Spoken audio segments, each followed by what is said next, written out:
All right, we can now finally start our program for today. Architect Bruno, are you in the Hi. Zoom room? Hello, good Good afternoon. afternoon, To Architect the Jessica. Good very afternoon, everyone. My name is Architect Bruno Yonzon, and welcome everyone to UAP Quezon City Central's 10th General Membership Meeting entitled Rebuilding Homes from Typhoon Odette, a post-disaster roundtable discussion. So I hope everybody was able to change their names as mentioned earlier by Architect Jessica. Let's start off our program. We're still waiting for some of our stakeholders, but I think we can proceed with at least our invocation and national anthem.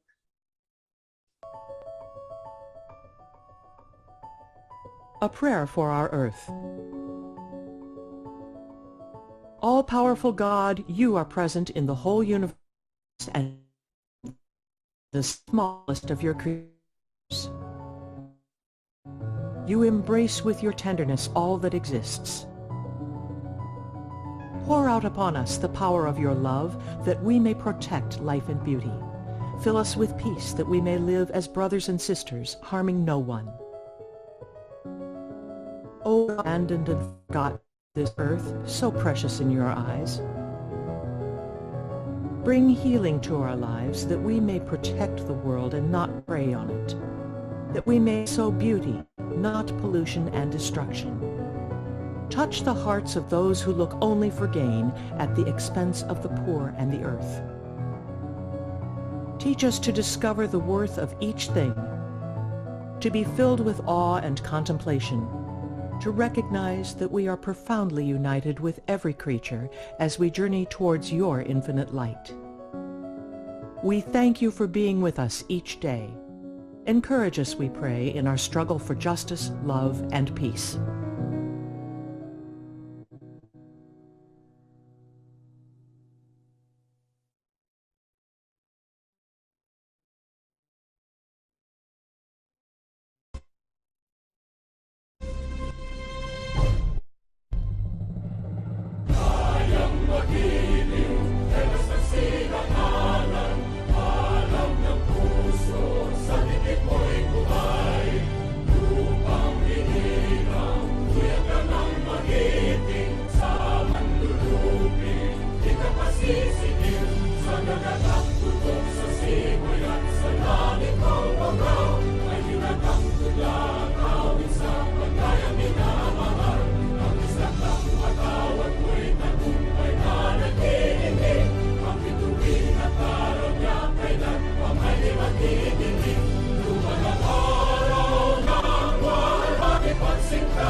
I shall work with this general objective that I am accountable to God, to Mother Earth, to my country, to my fellow men, and to myself. I shall uphold the ideals and follow the norms and ethical conduct of this noble profession. I shall pursue moral and professional excellence to the utmost level of integrity, through industrious dedication and meaningful application to my work that merits a reputation for quality of services worthy of fair remuneration. I shall pledge myself to the highest standard of professionalism in relation to clients, colleagues, industry partners, and society. I shall dedicate myself to the pursuit of creative endeavor towards the goal of enlightened art and science, generously sharing it. I shall respect the rights and works of my colleagues in the profession and confine my comments to constructive intents.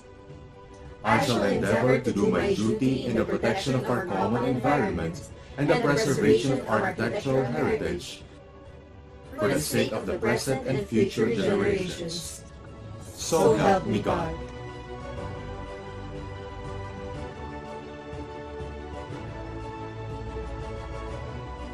Welcome again, everyone, to our Rebuilding Homes for Typhoon Odette post-disaster roundtable discussion. Reminding everyone in the chat box, please don't forget to fill up the attendance sheet because this will serve as your timestamp for this meeting. Now may we call on to give us our opening remarks, UAP Quezon City Central Chapter's Vice President for Operations, Architect Justin Owen Francisco. Hi, can you hear me, guys? Thank you to our moderators, Architect Carlos Brunizon and Jessica Casison. Greetings, everyone from the Philippines and abroad.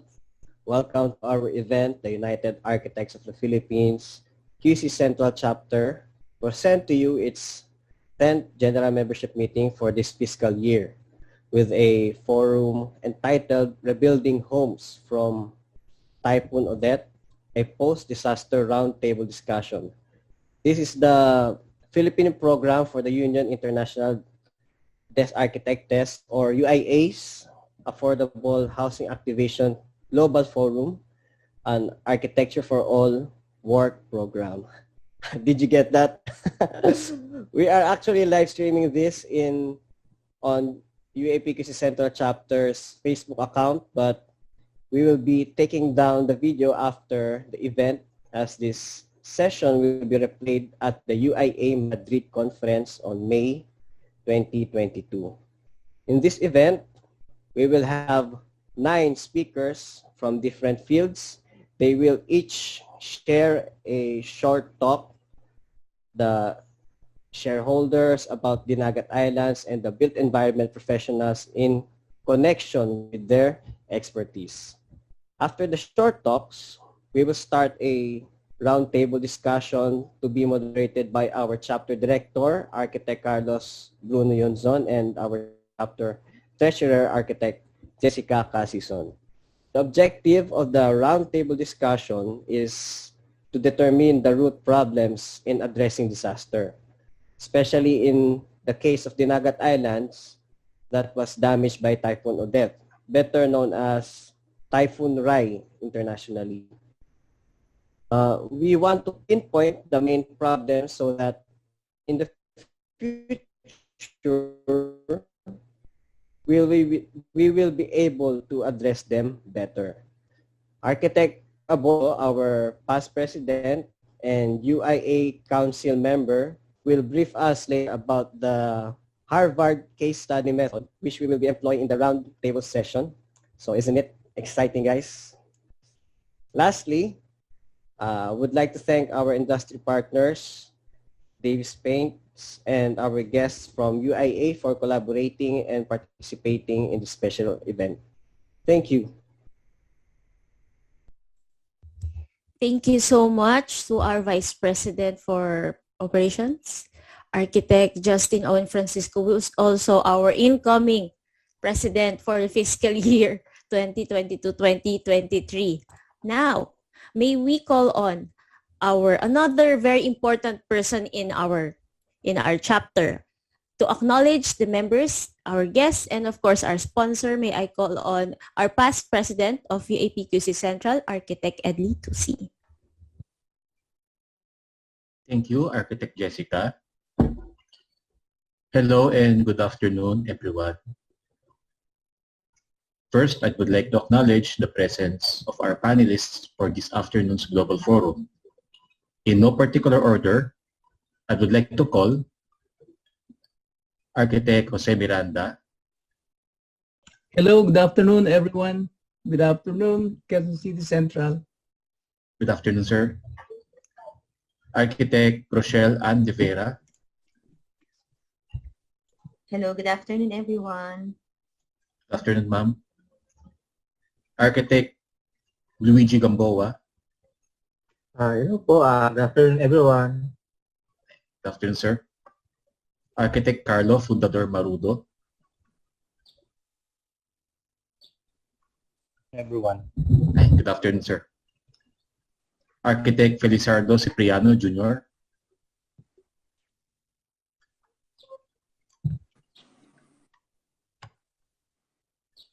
And Architect Erico Abordo. Good day to you. Good afternoon. I would also like to acknowledge the presence of our stakeholder for this afternoon's event, Architect Edsel Castro. Hello, good afternoon, everyone. Good afternoon, sir. Mr. Jesse Tan, is he already here?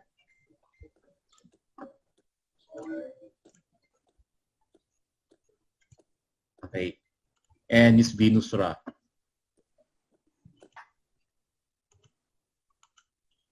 Okay, they might join us later. And I would also like to acknowledge the presence of our moderators for this event, Architect Carlos Bruno Yonson. Hello. Good afternoon, everyone. Hi, good afternoon. And Architect Jessica Casison. Hello, good afternoon, Padastades. Yes, thank you. We hope the best in this endeavor. Thank you. Of course, I would also like to acknowledge the presence of our industry partner, Davis Paints. Do you have representatives here from Davis Paints?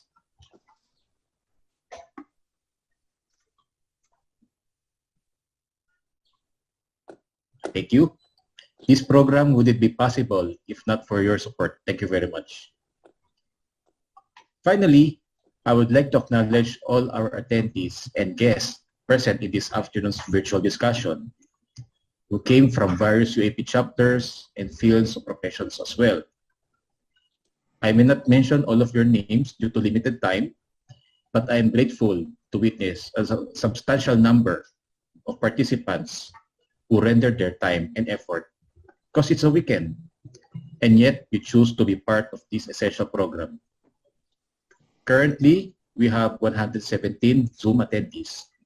Give yourself a round of applause for this gesture. Once again, good afternoon, everyone. And now back to our moderators. Thank you very much, Architect Edley Tusi. So now may we have introduction to our resource people right now for this afternoon. I believe there's going to be a short intro. Ladies and gentlemen, please welcome our guests and distinguished panelists, the representatives of shareholders from the province of Dinagat Islands. We have with us Mr. Jesus Jesse Tan III, owner of Conquer Outdoor Equipment, president of 02 Peak Enterprise Incorporated, and the ministry head of CCF Tulong Tahio. Also with us is the beautiful Miss Venus Raj, the Beanie Beaning Filipinas 2010 and Miss Universe runner-up. She is currently the directress of CPAG, or Simu Lanang Pagasa. And representing the governor of Dinagat Islands, Governor Arlene Cacabaga, is no other than the provincial architect, Architect Edsel M. Castro. Architect Erico Giabordo is a council member of the International Union of Architects, or the UIA, and is currently involved in its Architecture for All work program. He is an advocate for the rights of PWDs and the co-founder of the United Architects of the Philippines UAP QC Central's advocacy group, the Architects for Accessibility. Rix, as friends call him, is the Philippine delegate and focal person for accessibility in the National Capital Region of the Philippines to the United Nations Economic and Social Commission for Asia and the Pacific. UNSCAP, South-to-South Program on Accessibility for Persons with Disabilities, held in Guangzhou, Macau, and Hong Kong, China. He is also the Philippine correspondent to the United Nations, UNSCAP in Bangkok, Thailand for the publication of Accessibility for All. Good Practices of Accessibility in Asia and the Pacific to Promote Disability Inclusive Development. Architect Rix was a representative of the Philippines to the Program on Accessibility and Universal Design, spearheaded by the University of Malaya. It was held in Georgetown, Penang and Kuala Lumpur, Malaysia, and sponsored by the Nippon Foundation of Japan and the Association of Southeast Asian Nations University Network. He was invited to be a part of the Symposium on Inclusive Learning Environment for Students with Disabilities organized by the ASEAN University Network, held in Kuala Lumpur, Malaysia on July 2018. He is a papal awardee for services rendered to the Pope during his papal apostolic visit to the Philippines, and is a graduate of the University of the Philippines with a Bachelor of Science in Architecture. He has a Master's in Management and Certificate in Urban Planning with a specialization in poverty alleviation, and further continued his studies at the Asian Institute of Management under the Program on Development Management, major in Public Policy. A dedicated member of the UAP, Rix was awarded as the Outstanding Member of the UAP for Local-Based category in the year 2018. He also served as Chapter President of the UAP QC Central Chapter for fiscal year 2018 to 2019. Architect Jose A. Miranda is the chairman of the United Architects of the Philippines, UAP Emergency Architects, the managing partner of J. A. Miranda Atelier, and the principal architect of Spectra 5.0 Incorporated. Architect Joe Miranda's design and build practice in Manila, Mindanao, and Central Visayas developed his keen interest and practical knowledge in the effective use of local and indigenous materials. For the past 3 years, he has taken up the task of heading the Emergency Architects of the Philippines. As its leader, he is actively involved in formulating solutions in resilient building and alternative temporary shelters. He does this while working with stakeholders towards a better organized disaster risk reduction and management community in the country.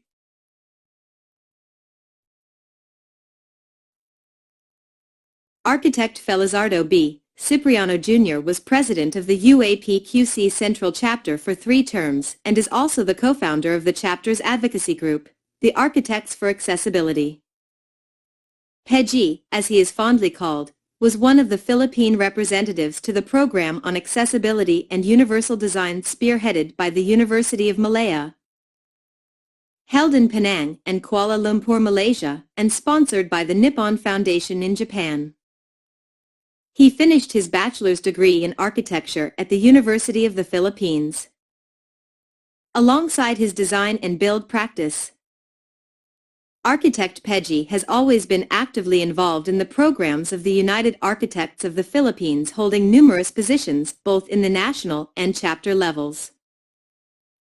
It was during his presidency at the UAP QC Central that the chapter won the Meritorious Award for Media and Public Relations, primarily of Media Campaign for the Rights of Persons with Disability and an Accessible Environment. He was the District Director for the UAP Regional District A3 for fiscal year 2019 to 2020 and the immediate past Chairman of the UAP Committee on Bylaws.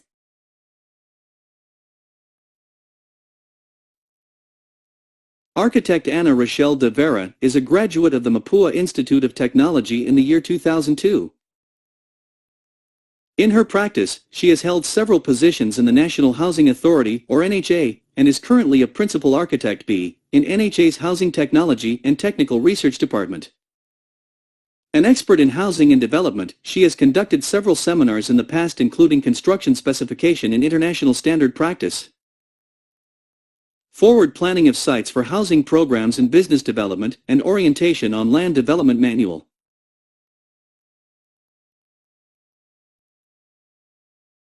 Mr. Luigi F. Gamboa is a licensed professional geologist graduated from the Mapua Institute of Technology with a double degree in geological engineering and geology.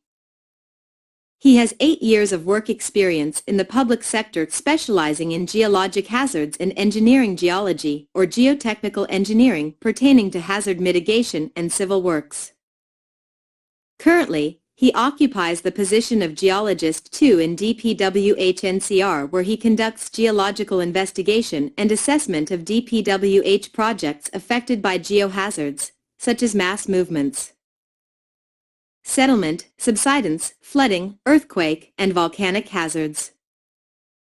He was also a former Project Science Research Specialist 2 in the project Dynaslope being implemented by DOST FIVLEX, where he also conducts engineering geologic characterization of slopes, geomorphologic mapping of potential landslide sites, and served as resource speaker in seminar workshops for communities.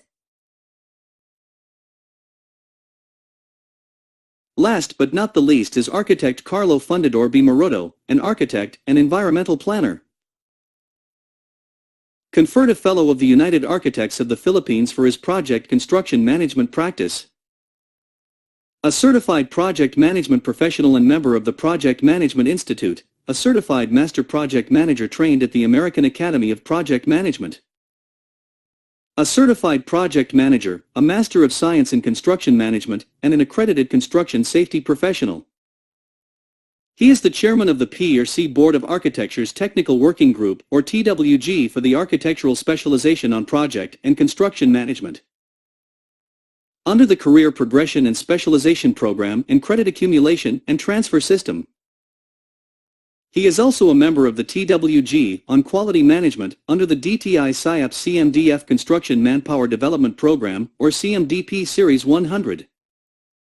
Architect Carlo is also the incoming secretary of the Philippine Federation of Professional Association, or PFPA, and a former executive committee member of the IROF, or the Eastern Regional Organization for Planning and Human Settlements, and secretary of IROF-PH. Alongside a vigorous engagement in professional initiatives and organizations, Architect Carlo is a senior associate architect of EF3 Plus Associates, the founder and principal of Six Sigma, and a part-time instructor at the College of Architecture in the University of Santo Tomas in the Philippines.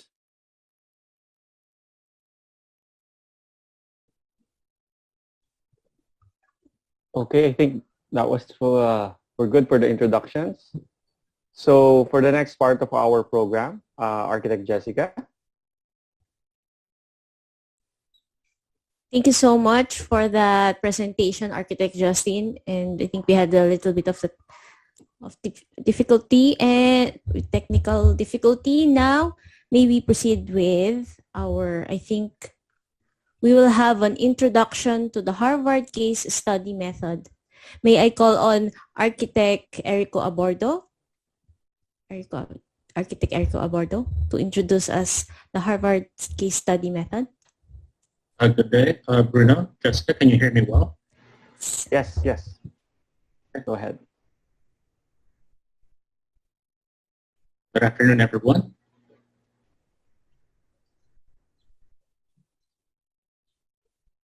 The Union Internationale des Architectes, or International Union of Architects of Paris, France, in cooperation with Architects for Accessibility, an affiliate and subgroup of the United Architects of the Philippines Central Chapter, is now hosting this parallel event for the UIA International Madrid Forum on Affordable Housing Activation. The forum is entitled Rebuilding Homes from Typhoon Odette, a post-disaster roundtable discussion. Before anything else, we would like to acknowledge Our partners from the UIA International Madrid Forum, architect Elena Lucchini and architect Cristina Andrade, both from the wonderful country of Spain. Gracias y tienen un día maravilloso. Bienvenido. A wonderful day to both of you, and welcome. And now, a description of the forum. Devastation is a way of life in the Philippines. Every year, the country gets hit by at least 20 typhoons. Ultimately, one of those annual typhoons would sweep out the provinces and carry loss, destruction, and heartache.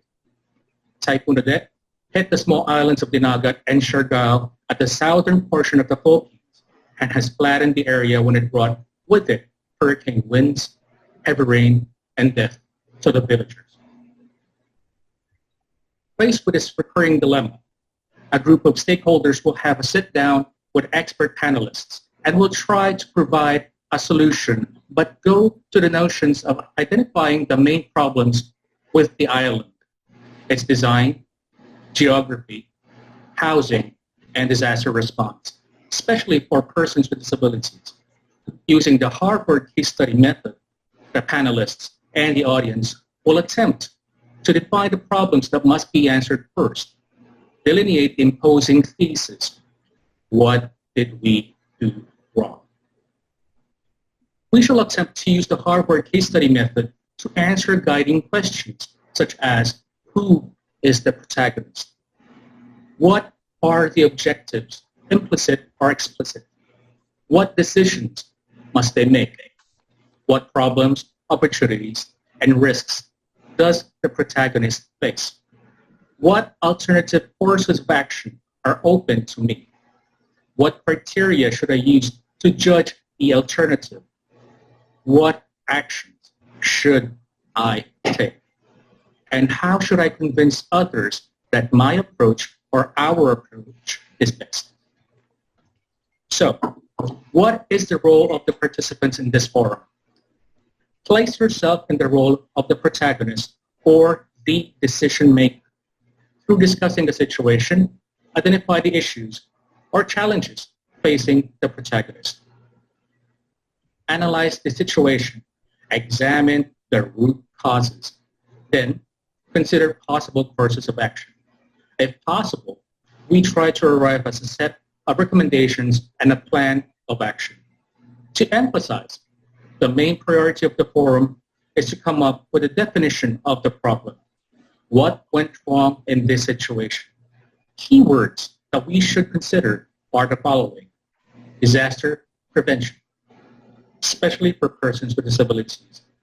2, alternative housing solutions. And 3, a unique disaster response for the location of the specified islands. In addition, we must emphasize that the forum may not produce the intricate solutions that we all would like to carry out.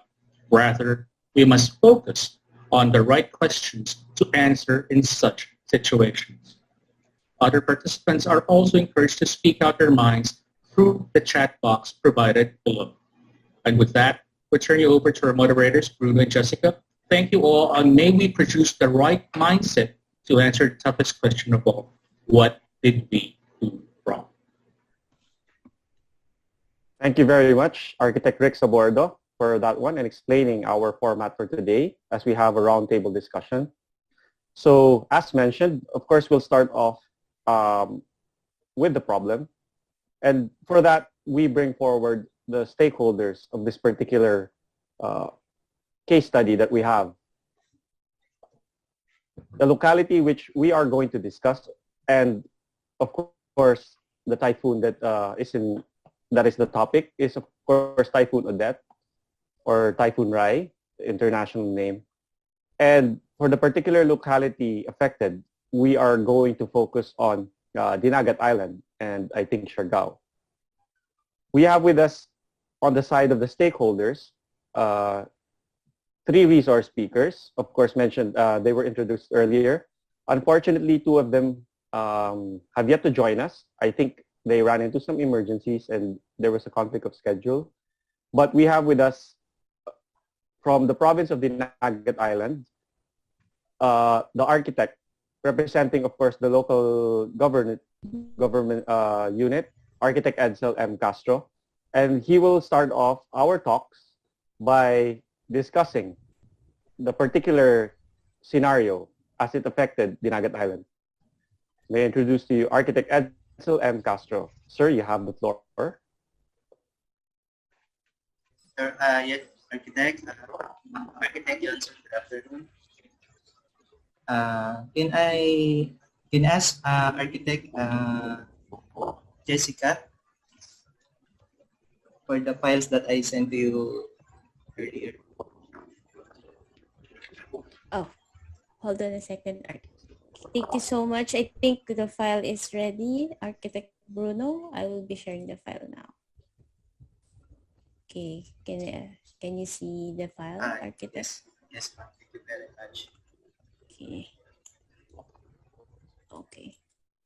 So Okay, let's turn over the floor to Architect Edsel.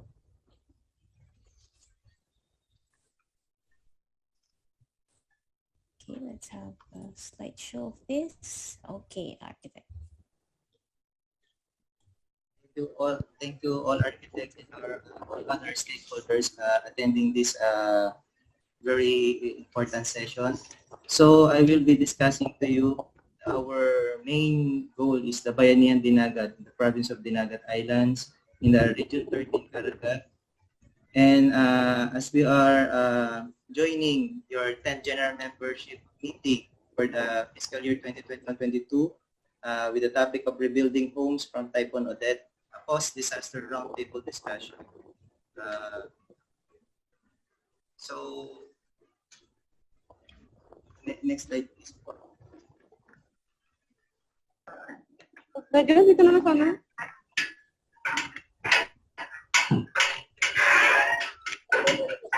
This is mainly the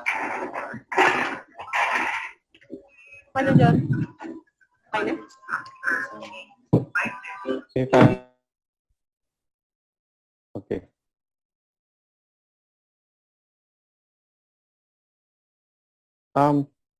Architect Edsel is muted, I think. Can you hear me now, sir? Thanks. There, much better. Okay, thank you, sir. So I'll be discussing to you the event last December 16, 2021.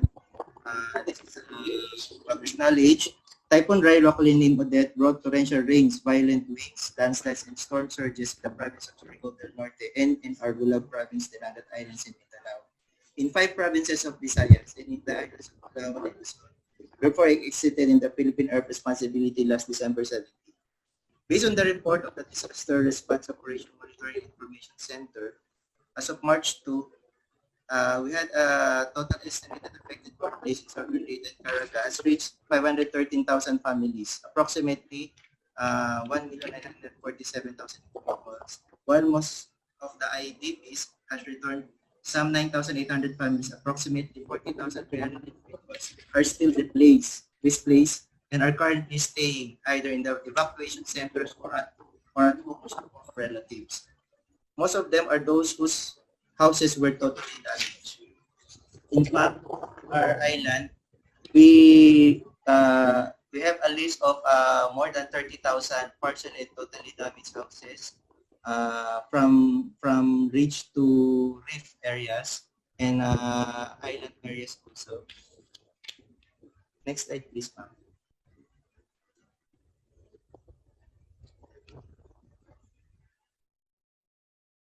These are the photos that I'm showing to you now, the very damaged effect of the tropical storm Odette.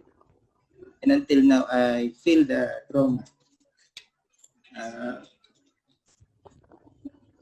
But thank God, because we had a very minimal casualty. We only have less 10 individuals, but the properties and the plants and many resources are mostly damaged. We had a news blackout for almost a week because it's very hard for us to get a reception even in cellular phones, even in internet. But with the leadership of our governor and all other stakeholders, they try to find ways and means on how to communicate our families outside the Nagat Islands. And with the help also of the national, regional, and other local stakeholders, we believe we surpass this kind of test to us. Next slide, please.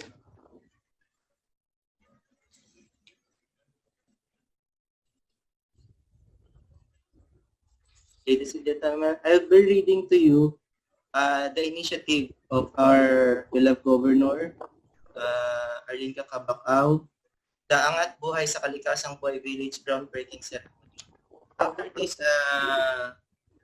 After this traumatized event to all of us, still through the strong leadership of our governor, our vice governor, and all officials, public employees, and even all individuals are trying to rebuild our province.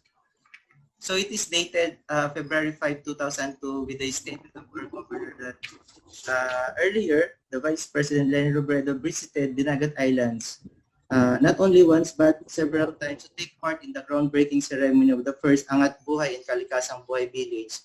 First in Barangay 40, Municipality of San Jose, which is the center of the province of the Nagat Islands, immediately after the Super Typhoon Odette devastated the province. The Vice President, Lenny Robredo, were here twice to provide relief assistance to affected communities, and also other officials from the national have shared their blessings and comfort every one of us badly needed of some immediate resources. The Angat Buhay sa Kalikasang Buhay villages were served as relocation areas away from danger zones for families whose houses were destroyed by the typhoon. This is part of the recovery plan crafted by Governor Arlinka Kabagao and the provincial government of the Nagat Islands. The funds that will be used come from private sectors and civil society donors led by Balaod Mindanao, Tanging Yaman Foundation, and Assisi Development Foundation. Through the help of the Robredo People's Council for every house built, through the assistance of Vice President Robredo and her partners, the provincial government of the Nagat Islands will construct another house as its counterpart using the money raised in Bayanihan Dinagat efforts. This is also a public knowledge that we are, until now, we are still receiving various help from stakeholders outside the Nagat Islands. This means that for every 100 houses built of the national government, another 100 will also be built through this effort. The first 100 unit, Angat Buhay sa Kalikasang Buhay Village, which will be situated in Barangay 40, Municipality of San Jose, will be 100 houses. And there's a plan of building another in Barangay Boa, Municipality of Cagjanao. More villages will also be planned and created in Barangay Malinaw, Municipality of Tubajon, and other heavily affected areas in the province, such as the Upper Laguna in Barangay Cagjanao. All places I mentioned were badly hit by storm surge, flash floods, landslides, and that is why these are the 4 major places we are focusing to rebuild houses, especially for the marginalized sectors. The path towards our recovery after Odette is now clearer than ever with the efforts of the provincial government together with our partners in development like our president. Because the main motto or goal of our governor is walang maliit, walang malaki, lahat mahalaga. It's been clearly said by our governor Arlinka. So next slide please, ma'am.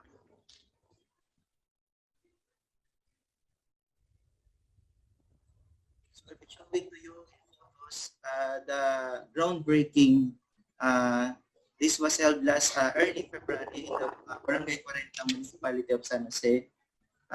All people there are not only the local government units, but as you can see in the photos, they are the stakeholders or the legitimate beneficiaries of the project, wanting to help the government to rebuild their own houses that is resilient if not typhoon proof, but at least resilient that can withstand strong wind that we encountered last time.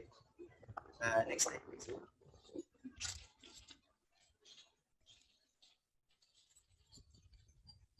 Now I'll be showing to you the approved site development plan of the 40 housing in the Barangay 40 Municipality of San Jose and the contour map. As you can see in the contour map, if it is clearer in your screen, more or less the elevation of the Capitol building is above 200 meters above sea level, and also the location of the our proposed Barangay 40 housing. And we are coordinating with the DNR and FGP to allow us to construct and build.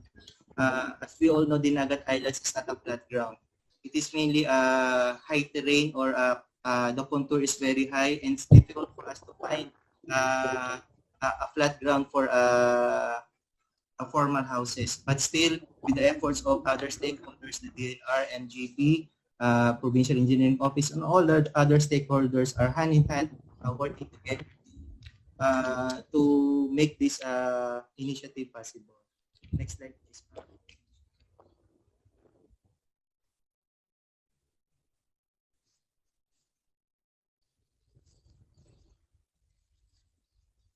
I'm sorry to post this, but this is the original statement of our Provincial Information Office. It is mainly in dialect or vernacular language, Binisaya. I'll just only emphasizing some points that Angat Buhay sa Kalikasang Buhay Bilis in Barangay 40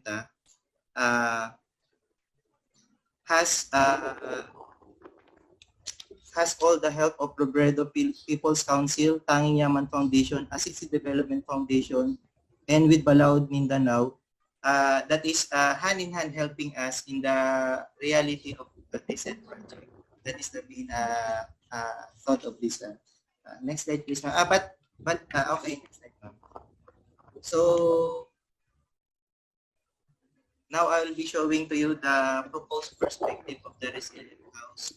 As you can see there, the house is not generally an elegant one, but we are doing our best to resolve the issues of a resilient dwelling. So in this particular perspective, instead of using typical steel trusses or wooden trusses, we plan to use metal decking as our roofing system to at least withstand the strong wind that affected our area. But the details of this, maybe some other time, our Provincial Engineering Office or in other venues, we can show to you the details. But this is some of the presentation I just get in my files. Next slide, please, ma'am.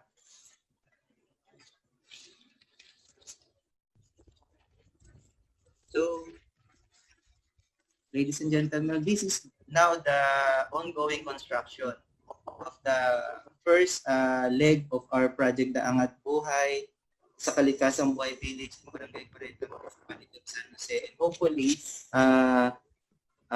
in the middle of this year, we can award to the legitimate beneficiaries of all these projects. So we try to find ways to have a resilient structure by using concrete and steel instead of the typical wooden structures that was merely damaged as shown in the previous slide. So with this, we are confident that we're giving our best effort to serve the community. Next slide, please, ma'am.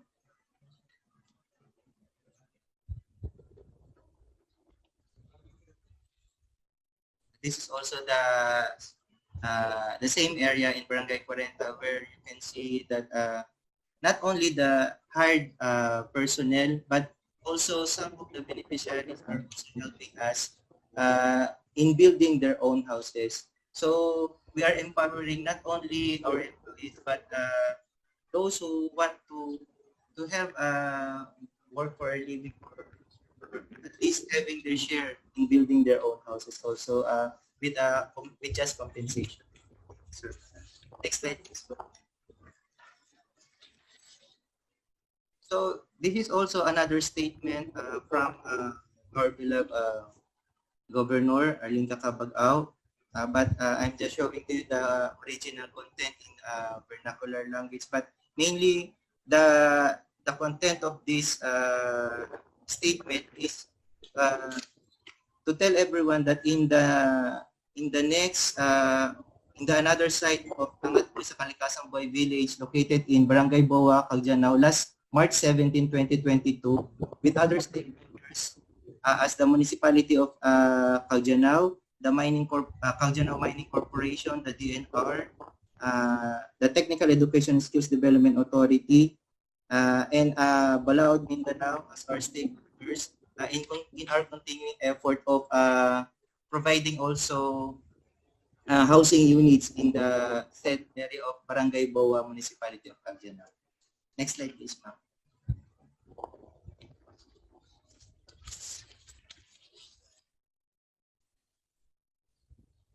Same content. Now you can see in the photos with our beloved Governor Arlene Cacabagao, the groundbreaking in the Barangay Boa Municipality of Cagdianao with all our stakeholders promoting that we are determined and we are true to ourselves in providing or giving our best effort in the completion of the Angat Buhay sa Kalikasan Buhay Village. Next slide, please, ma'am. The picture, those are the main personnel, the TESTA and the Balaod Mindanao giving their statement during the set groundbreaking. Next.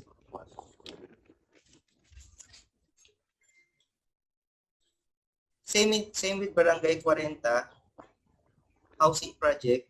All the stakeholders, the national, local, and even the private sectors, and even religious groups are giving their sharing their efforts in promoting and ensuring that that the set area is far from hazard prone.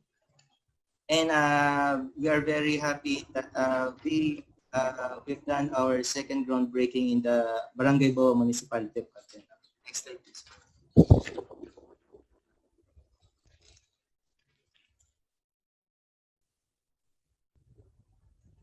In the photos shown to you, as you can see in the site development plan, approved site development plan, you can see the blue line going around the proposed site. That is where the area where we had experienced great flooding. Actually, the water merely went to the households, and that's why we are trying to find ways to mitigate this kind of calamity or disaster, and ensuring that the proposed site will be not experiencing the same effect during heavy floods or continuous rain. Next slide, please.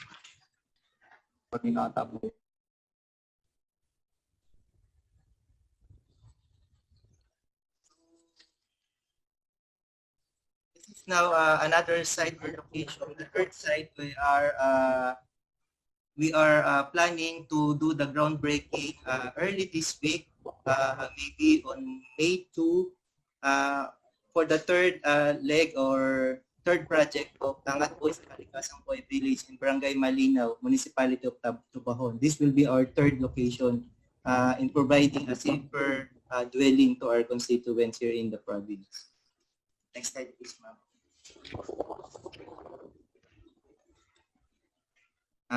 In this slide, we are showing to you the approved project management team for the Angat Buhay sa Kalikasan Buhay Village with with the guidance and approval of our beloved governor, and also with the management of our housing relocation in charge, Assistant Provincial Engineer, Engineer Norlin Silvano, and Engineer Marlon Cueco as our recovery team chief or head. Next slide, please, ma'am.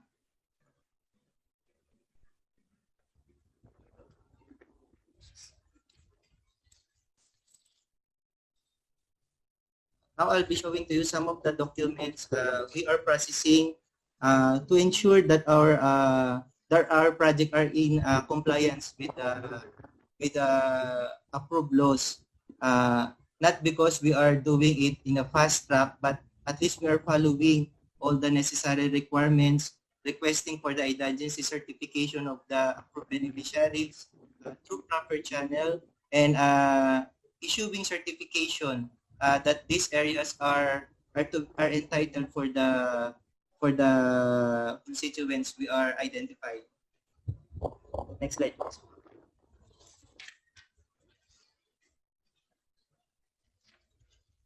So that's all for my presentation this afternoon, and I'm leaving to you some words from Petra Lemkova saying that we cannot stop natural disasters, but we can arm ourselves with knowledge. So many lives wouldn't have to be lost if there was enough disaster preparedness.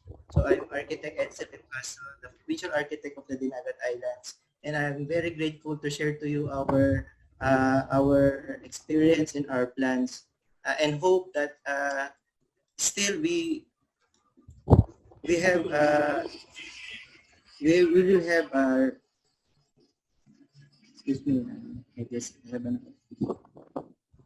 and hopefully soon that we can build back and better for our constituents with the help of all the stakeholders, not only here in the Philippines but in abroad, and also to the United Architects of the Philippines for giving us the chance to be part of this memorable discussion.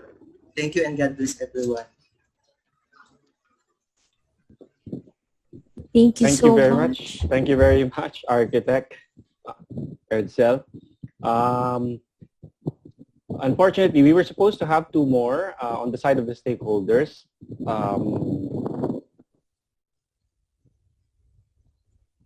Yeah, it was supposed to be on the side of disaster response and the side of the livelihood programs that usually follows when there is rebuilding programs. The disaster was supposed to be from Mr. Jesse Tan and then Ms. Venus Raj for the livelihood. Unfortunately, they're not yet around, so hopefully they'll still be able to join us later on, but maybe we can proceed already on the next part, or what do we do, Architect Jessica? Because I think the next part is already for the resource speakers for the expertise, but yeah. That is correct, Architect Bruno. And we're going to have some brief discussions from our experts. So they will be discussing their expertise for 12 minutes. Now may I call on the chairman for Emergency Architects Committee to discuss architecture for disaster. May I call on Architect Jose Miranda, UAP. Hi, good afternoon. Yeah, I have something to present to you. We actually have a proposal in the response to early recovery in the aftermath of Typhoon Odette. I will have to share screen.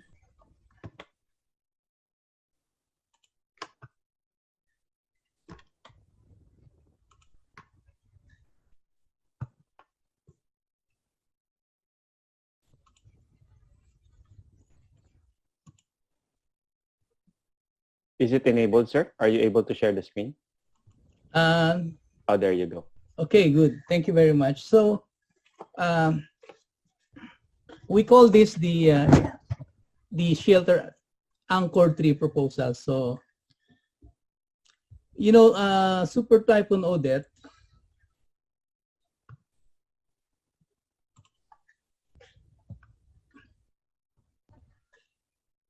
which devastated communities in the Caraga region, Eastern Visayas, Central Visayas, and the province of Palawan, posed repeated challenges to shelter construction, such as tin sheets tearing off roofs, extreme winds dismembering timber frameworks, and even the collapse of major house components. Further, it was not uncommon to see light frame construction shelters completely destructed. Sadly, as we know that natural calamities cycle themselves again and again, we can expect to see not only destruction, but also agonizing repetition. In our efforts to alleviate the plight of our most vulnerable communities, we must find some assuring and actionable solutions to alleviate the recurrence of the regrettable adverse effects of extreme events. An accessible method to achieve resiliency is needed, one that will enable them to use traditional knowledge and available materials while adhering to the science of building in a manner that validates indigenous workmanship and capitalizes on it. In Hayan or Yolanda, we have seen how community participation yielded very significant returns. UAP emergency architects aim to empower communities by improving skills and methods that can enhance their capacity to address present-day challenges of stronger forces in extreme weather events in the construction of resilient shelters, most notably the utilization of fallen coconut trees in the Caraga and Visayas regions.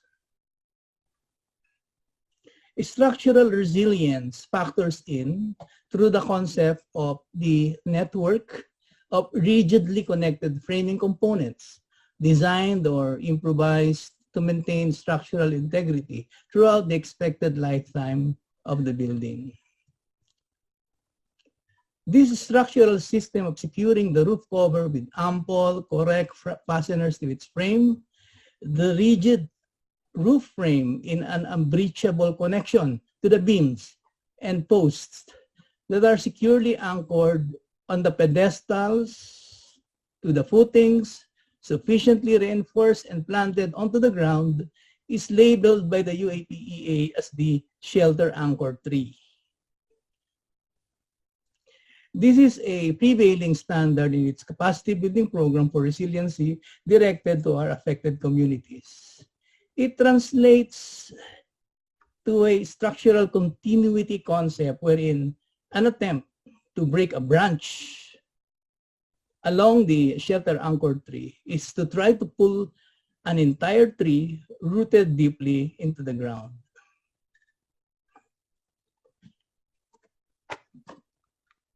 We encourage effective traditional methods of framing anchorage, like using steel bar tie-downs to secure long-lasting connections, such as this construction that has lasted many years of strong winds in a shelter structure located at the highest point of the northernmost town of Itbayat in Batanes, Philippines.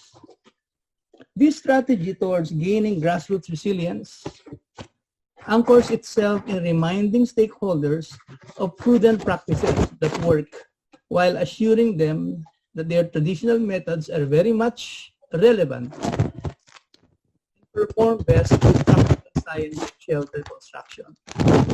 Sowing the seeds of resiliency becomes a very mutually welcome endeavor when rooted in community ownership.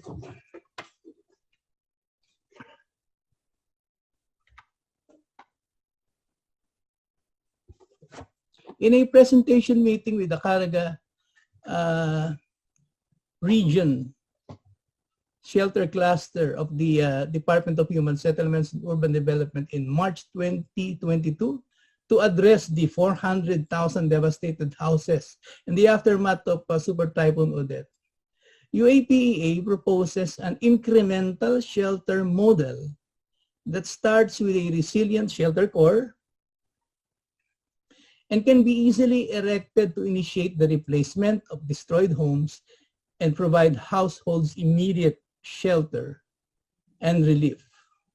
The proposal features incremental housing construction stages beginning with an 18 square meter footprint shelter core comprising of sheet metal roofing on a timber framework with 6 sets of timber columns on concrete pedestals and footing. This basic shelter frame phase, utilizing materials available at most neighborhood country shops, supply shops such as cement, concrete aggregates, steel bars, wire nails, sheet metal roofing with appropriate fasteners, and coconut timber processed from felled trees is achievable with a 30,000 peso initially proposed budget during earlier meetings for aid to families totally devastated in the Super Typhoon Odette aftermath, with the household providing their labor equity. The scheme assures the certainty of the aid being utilized purely for housing. You know, because naturally the LGU will provide for the materials with that budget. The scheme assures the certainty of the aid being utilized purely for housing while addressing temporary shelter needs by adding side panels such as tarpaulin, cardboard, and salvage materials. This initial shelter core forms part of an efficiently performing investment into permanent shelter. It progresses, no? Like probably the second phase will be installation of flooring, whether it may be made of timber or at their option, it may be concrete slab on earth fill. And then progresses further at the household's own pace. Maybe after a few months, and then they were able to have, earn enough additional budget, they can go on with the wall framing progression. Again, with the option of using either hollow blocks or timber construction.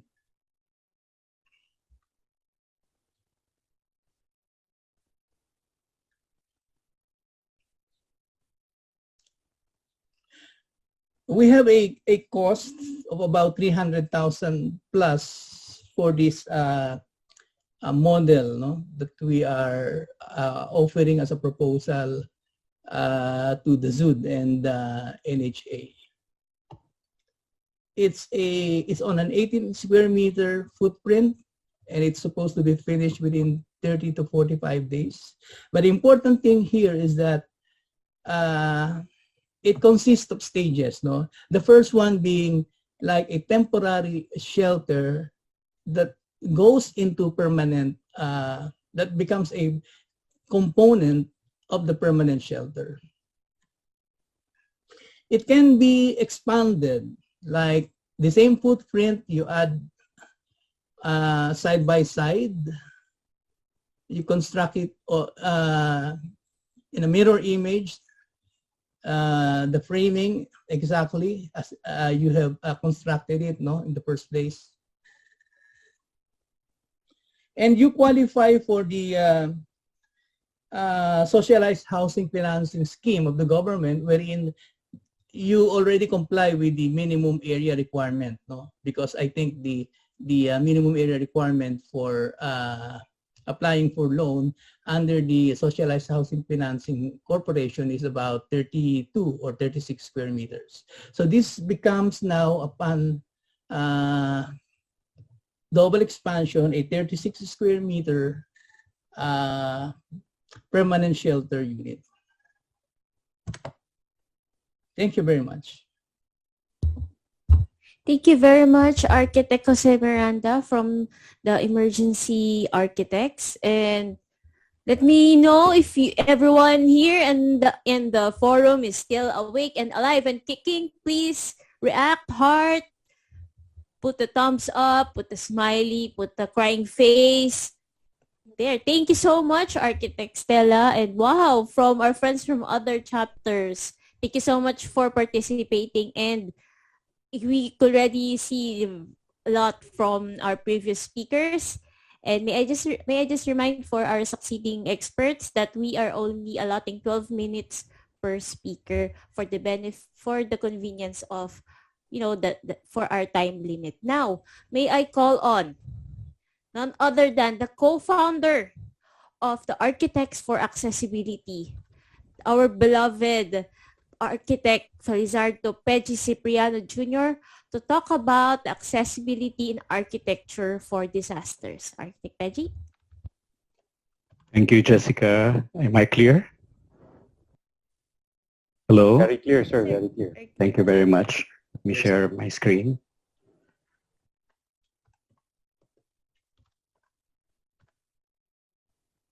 Okay. I'll try to be done in 12 minutes. Imagine yourself in a wheelchair. You're alone in the room, and without any warning, the flood waters has started to get into that room, and you don't know what to do. As it rises, you just want to be in a safe place. Imagine leaving your loved one behind because you have to run an errand, and an earthquake happened, and the news came that in that area where your house is or where you left your loved one, a landslide occurred because of that earthquake, and you don't know what to do. You're just hoping that someone had helped that loved one who get out of that house and be safe. Why do we consider inclusivity in disaster risk reduction and management? Primarily because PWDs or persons with disabilities are affected more. They are affected twice as much than non-PWDs. Every disaster is sort of is an additional disability for them. They are one of the more vulnerable sectors of society during disasters, apart from, of course, the elderly and pregnant women. We know from many tragedies that without careful planning and foresight, disability can be a determinant factor between life and death in a disaster situation. This came from Mami Mizutori, a former Japanese minister who was part of the Sendai framework, which I will discuss a little more. For some statistics, PWDs make up at least 15% of the global population. From the World Report on Disability from 2011, 71% of PWDs do not have individual preparedness plan for natural disasters. 13% of PWDs have no one who could help them to evacuate. And about 85% of persons living with disabilities have not participated in any community disaster management and risk reduction processes in their community. And lastly, only 20% of PWDs say they would be capable of evacuating immediately in the event of a sudden disaster. A scenario that I gave at the onset of this talk. As mentioned many times, the Philippines is, from the previous resource speaker, and the Philippines is in the Pacific Ring of Fire, where natural disasters occur too often. We expect that the natural disasters are about to happen anytime during the course of the year. And being a signatory for the Convention on the Rights of Persons with Disabilities, the Philippines is mandated to ensure that measures are taken, that all persons with disabilities are protected in times of natural calamities, disasters, or situations of armed conflict. There are numerous international policy frameworks that are available to help guide effective implementation of disability-inclusive disaster risk management. the UN Disability Inclusion Strategy, the Paris Climate Change Agreement, the UN DRR, or UN Office for Disaster Risk Reduction, World Humanitarian Summit, Habitat 3, the New Urban Agenda, the Sustainable Goals, Sustainable Development Goals aside from the CRPD, UN CRPD that I mentioned a while ago. Recently, in 2015, the Sendai framework was formulated, was adopted by many member countries of the United Nations. One of them is our country, the Philippines. And I think we have complied with target letter E. There are 7 targets by 2030. And we have complied with letter E by 2020. And these are the objectives of the Sendai framework: ensure that persons with disabilities, disabled people organizations, or DPOs or OPDs are included as contributing to stakeholders, identify potential strategic partnerships that can be that can be used to address accessibility standards at the national level, work with DPOs and sector experts in construction, communication, and other areas, and seek the support and guidance of international organizations with expertise in accessibility standards. Collaborate with partners to improve data.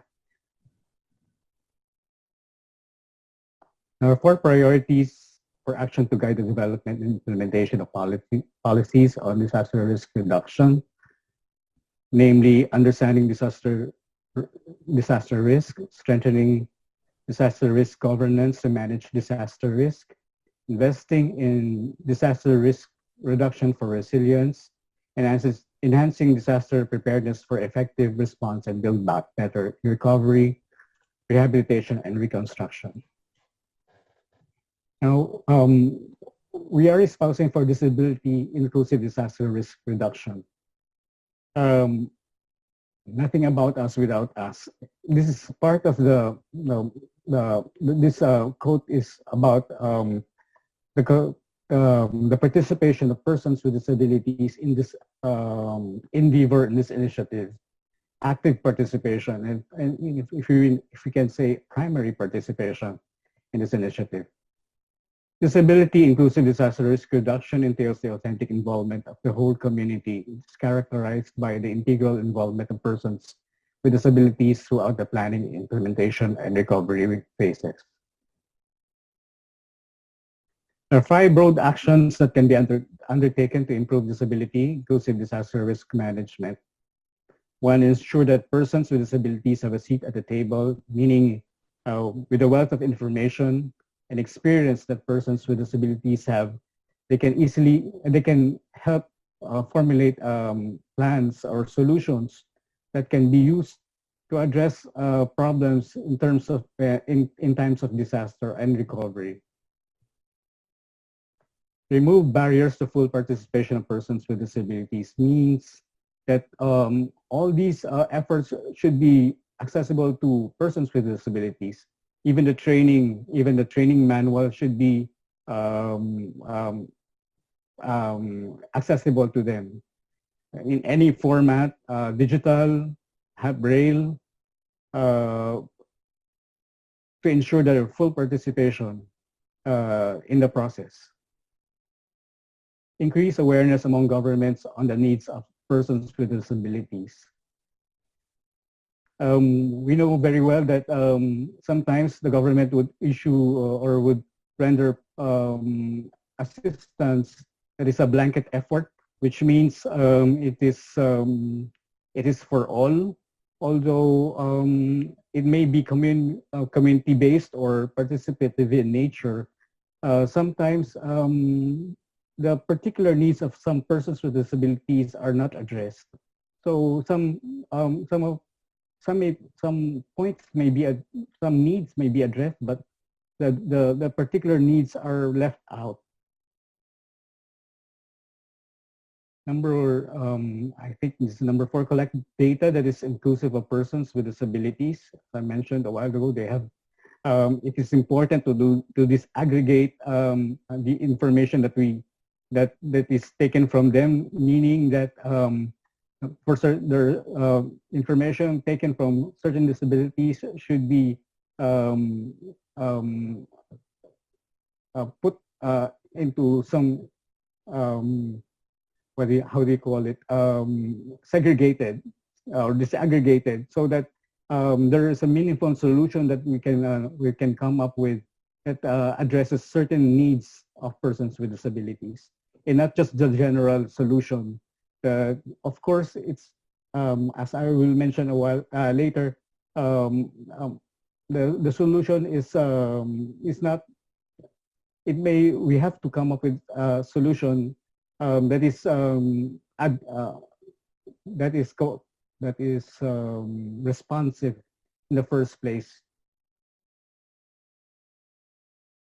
And this is the 5th, build back better by improving accessibility for persons with disabilities.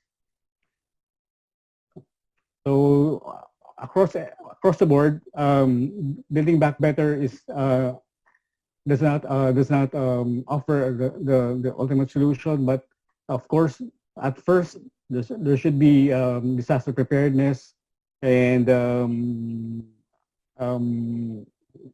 solutions or actions taken to anticipate disasters.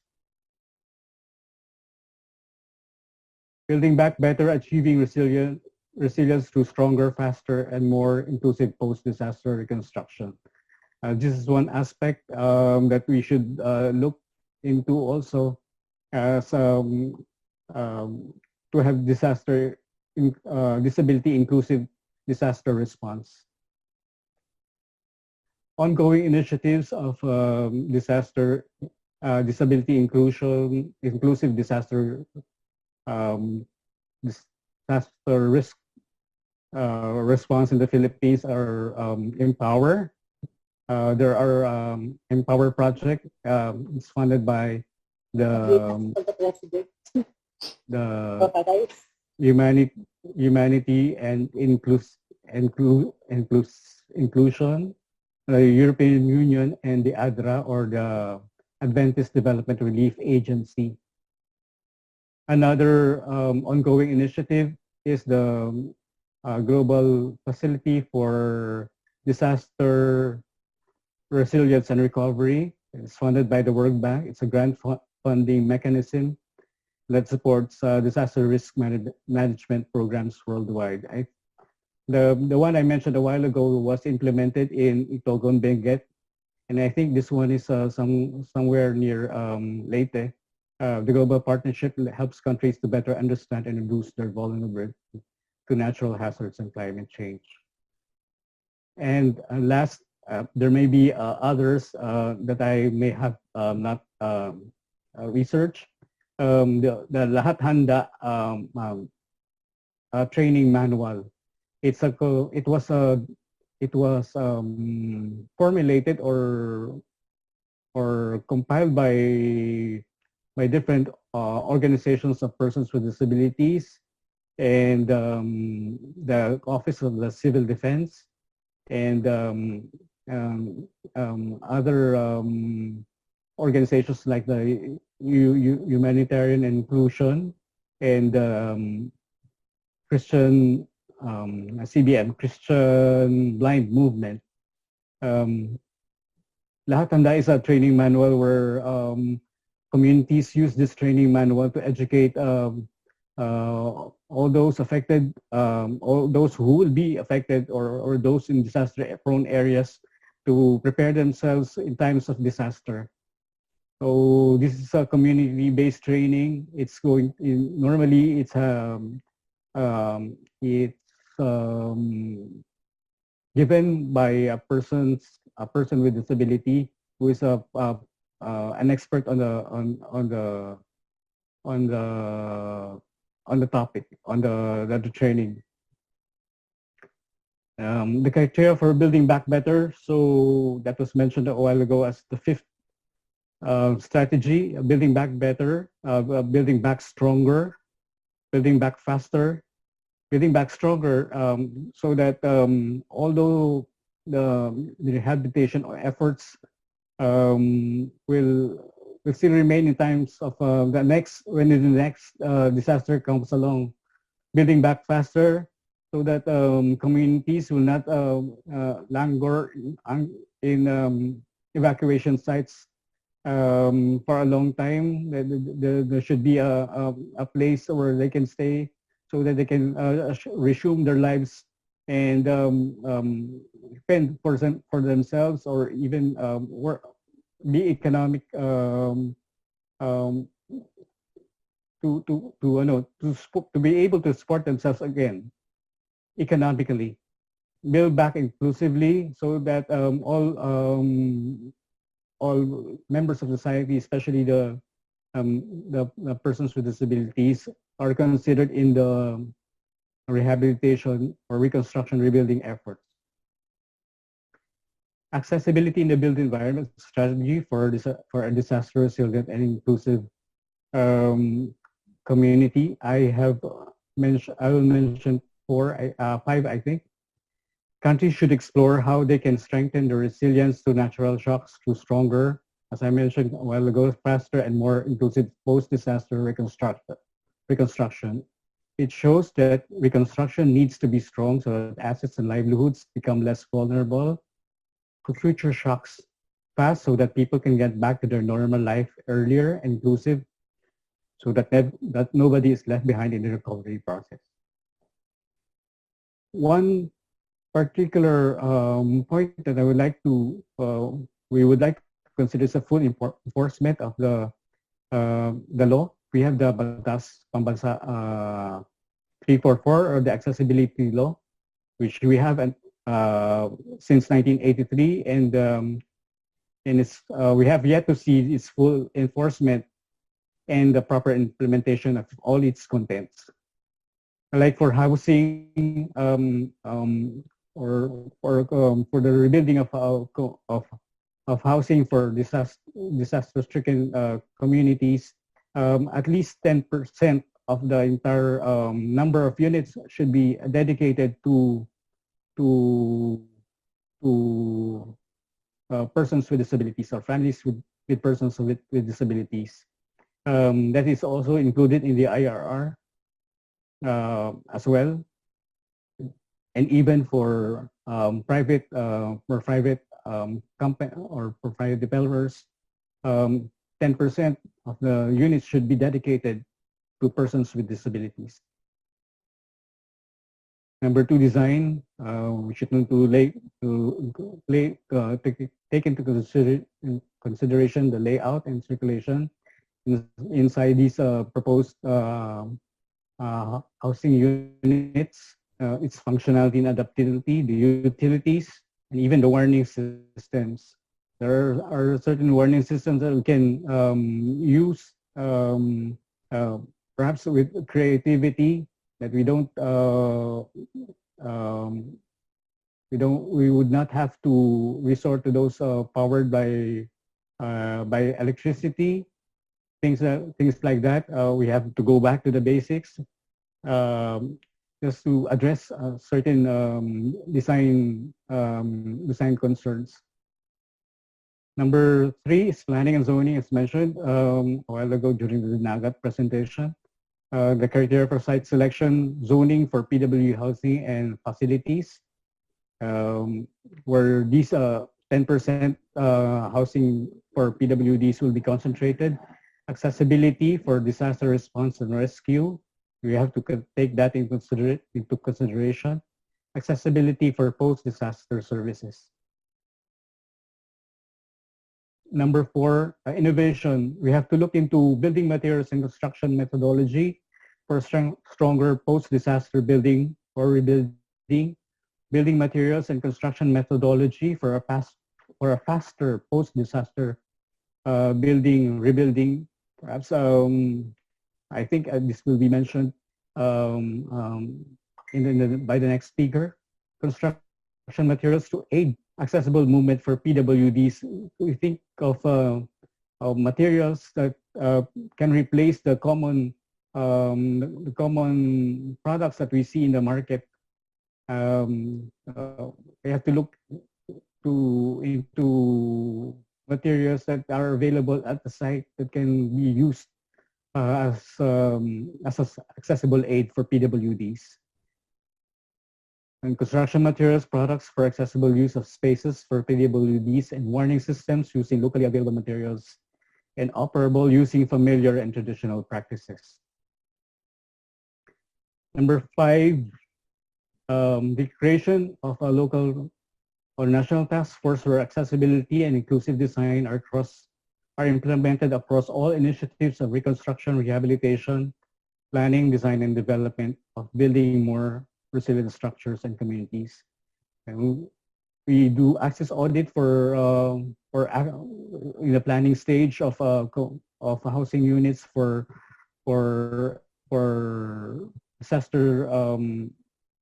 disaster affected families, the housing for disaster affected families.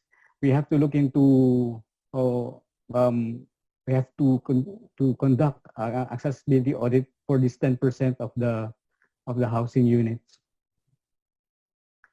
And this practice should be implemented locally, nationally, across the country, so that the needs of persons with disabilities are considered. Now, over 1 billion people are concerned by inclusive risk reduction planning, and it's no longer acceptable for policymakers to exclude people with disabilities from response and building and rebuilding efforts. We know accessibility entails a lot of the implementation of accessibility in our design contains a lot of headache for some as we look into limited space, cost, and even feasibility. Some would even say that disabled people are a minority. But when you look into a building communities that consider the needs of PWDs, you in the end build communities that look into each other's needs, that look after each other, that provide safer spaces, secure places where communities can thrive, communities can prosper, and every individual, including persons with disabilities, are not left behind. Thank you very much.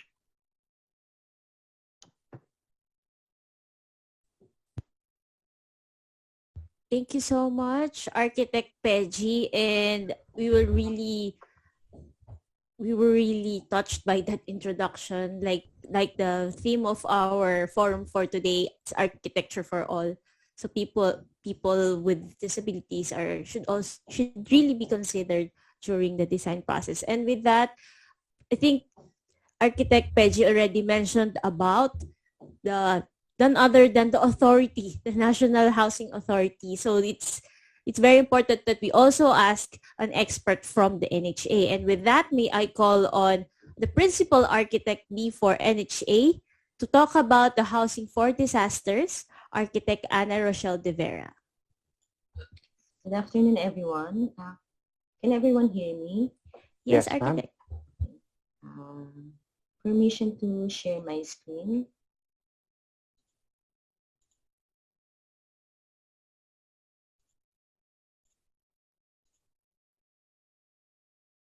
Okay. On behalf of Housing Technology and Technical Research Department, I'm Architect Ana Rochelle de Vera, and I'm here to present and discuss with you the housing for disasters, particularly for NHA socialized housing projects. Let us proceed with the design development process of disaster resilient housing. On the event of Typhoon Yolanda in late 2013, the Housing Technology and Technical Research Department of National Housing Authority has prompted the review and revision of NHA planning standards brought about by the need for more suitable sites and resilient houses as a response to the so-called new normal in climate which constitutes stronger typhoons, severe droughts, and more and heavier rains, resulting in destructive floods and landslides.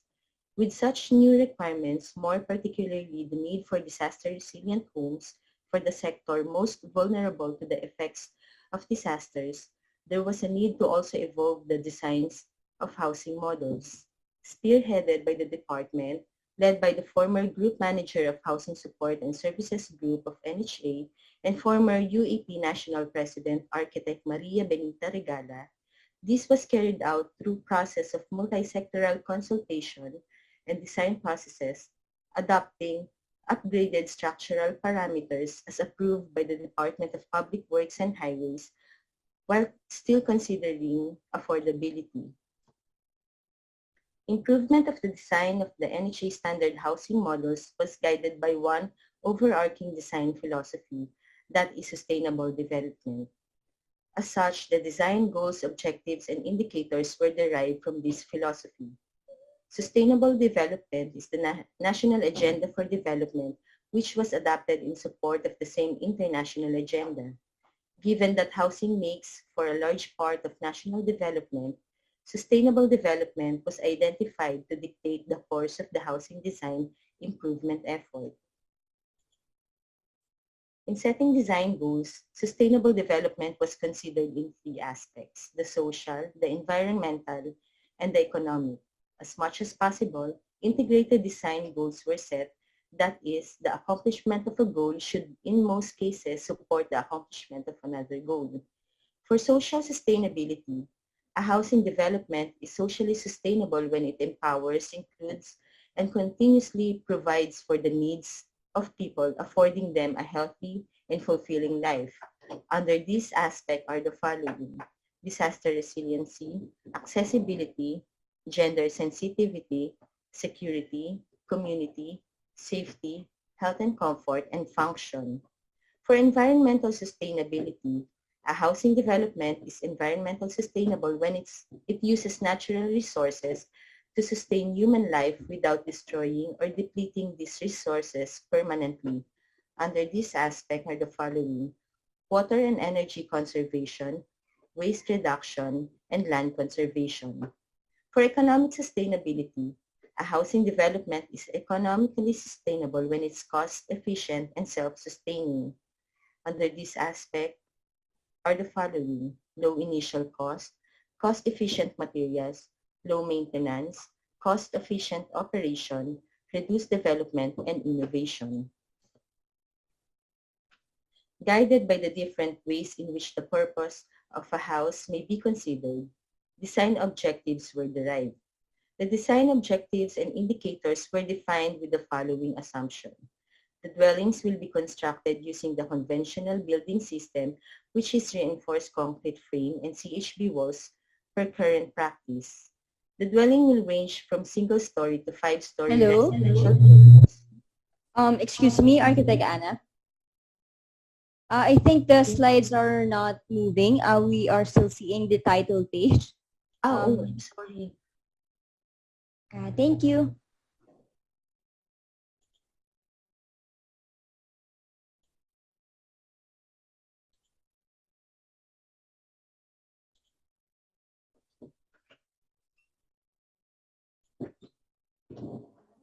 Can you see? Sorry. How There, about that's this much one? better. How about the next slide? Can you see it? Yes, ma'am. Now it's moving. Yes. Oh, sorry. Should we proceed? Yes, ma'am. Go ahead. Okay, sige. Thank you. Okay.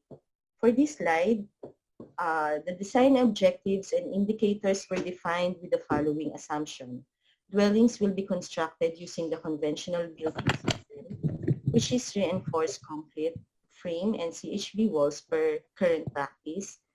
Dwellings will range from single to five-story residential buildings consistent with the housing prototypes being implemented in NHA housing projects. And dwellings will be constructed in the Philippines. Therefore, the performance requirements shall fit for structures in hot and humid climate. The indicators described will increase probable success in achieving the design objectives. However, these indicators were not intended to serve as an exhaustive compilation of all design requirements for dwellings, and all applicable code requirements covered by the indicators were still observed. In the process of designing this framework, some design objectives were found to contribute to the achievement of some design goals while possibly hampering the achievement of other design goals. For example, achievement of the design objective, material used for the structure are inherently resistant to the effects of earthquakes and typhoons, may result to disaster resilience and low maintenance, but may not result to low initial cost. In such cases, the NHA design team had to consider satisfying design goals in varying degrees. That is, although a strategy may not completely satisfy a certain design goal, it must neither completely prevent that design goal from being achieved. Can you see the next slide? Yes, ma'am. Okay, thank you. After Typhoon Yolanda, it has become more evident that typhoon patterns and flooding levels have become unpredictable, hence the need for disaster-resilient parameters. The NHA conducted its own design conference to arrive at these standards to address resiliency for housing. On November 15 and 22, 2013, after the onslaught of Typhoon Yolanda, NHA conducted a design consultation with major stakeholders to determine parameters for disaster resiliency housing. This includes key shelter agencies, professional groups, academic, private practitioners, and NGOs. The discussion point centered on four parts: site selection and planning, temporary facilities, permanent housing, and land development standards. For site selection, the following shall need to be considered: topography and elevation from the sea level as priority criteria or consideration. We have to use references such as NGB clearances, hydrogeologic analysis, subsurface conditions, and CLUP data. Use 100-year flood data. We can get this information from Manila Observatory. Buildable areas from the coastline. We have to consider the final boundary delineation of the no-build and build zones based on DENR and DOST recommendations. The redevelopment of the shoreline into mangrove forests, agroforestry. We have to provide trees as buffer. We have to relocate our fisher folks but ensure to provide them with transitory facilities. Identify applicable uses for the coastal area. There should be no more human settlements along coastal area. For the site planning principles, we have to consider clustering of houses to mitigate wind impact, and we also need to specify the standards of settlements for upland, coastland, lowland areas, both for site development and vertical development. And of course, we also have to look into best practices of other countries on resiliency and climate change adaptation. And lastly, the review of laws pertaining to principles. We have to recommend proposals for a typhoon earthquake code on specific areas that are disaster prone or in extreme environment. The one-story row house model has been the most typical of all the models constructed by NHA in most of its resettlement projects all over the country. The housing models were provided with one toilet and bath and one kitchen counter. Beneficiaries were left to improve on their unit and on the provision of partition walls and architectural finishes.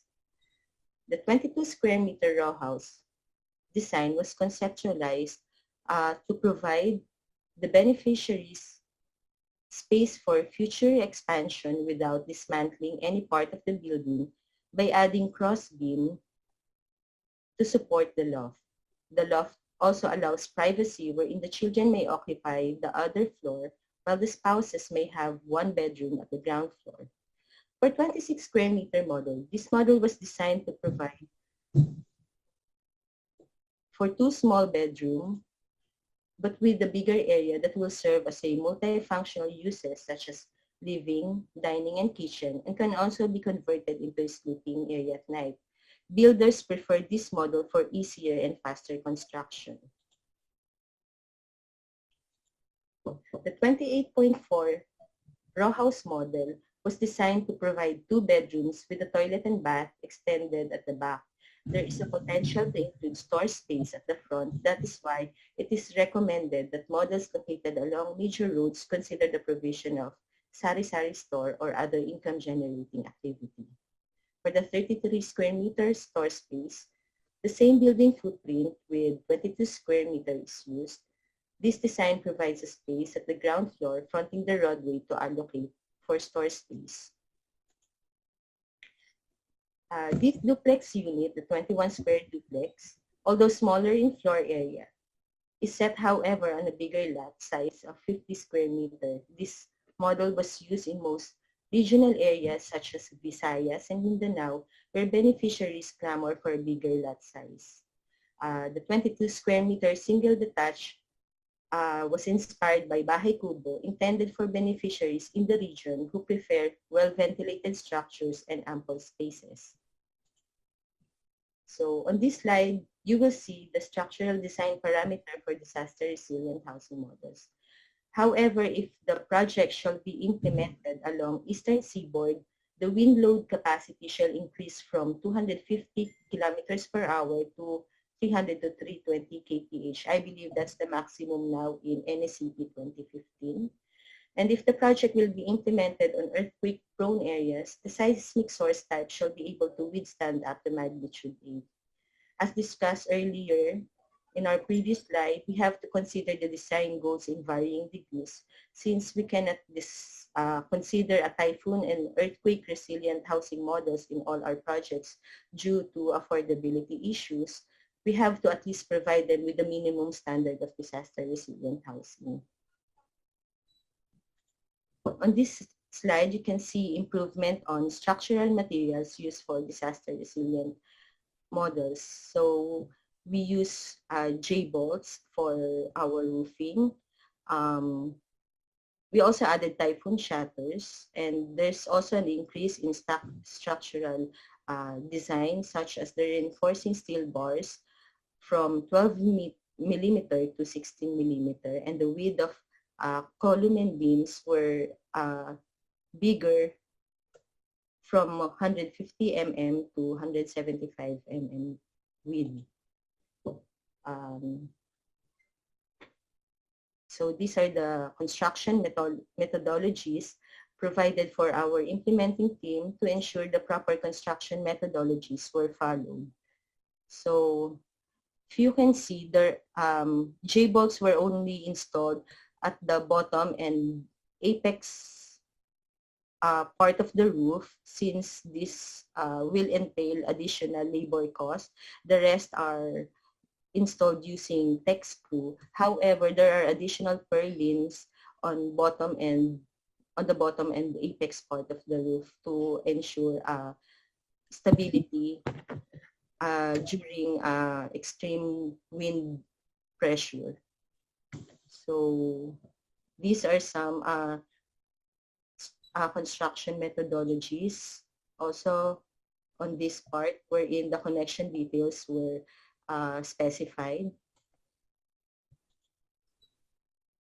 Also on this one, wherein the beam and column connections were described.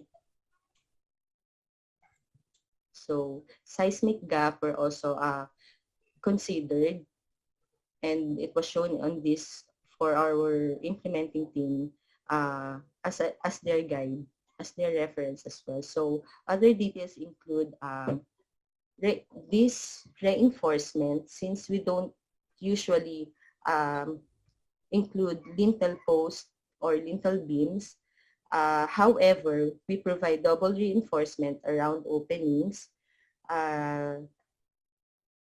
Well, aside from DPWH, field change organization helped the design team in coming up with this methodology without entailing additional cost to the authority. So this method will also strengthen the openings of the window and door openings without entailing additional cost. So these typhoon shutters were also provided in all our typical standard housing models. So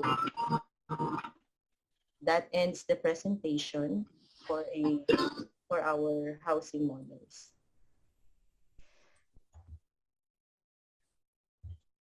Thank you so much, Architect Anna from NHA. Now, may we proceed to an expert geologist to talk about the geology and its significance in disasters. May I call on Mr. Luigi Gamboa? Mr. Luigi Gamboa, the virtual floor is yours. So good afternoon, everyone.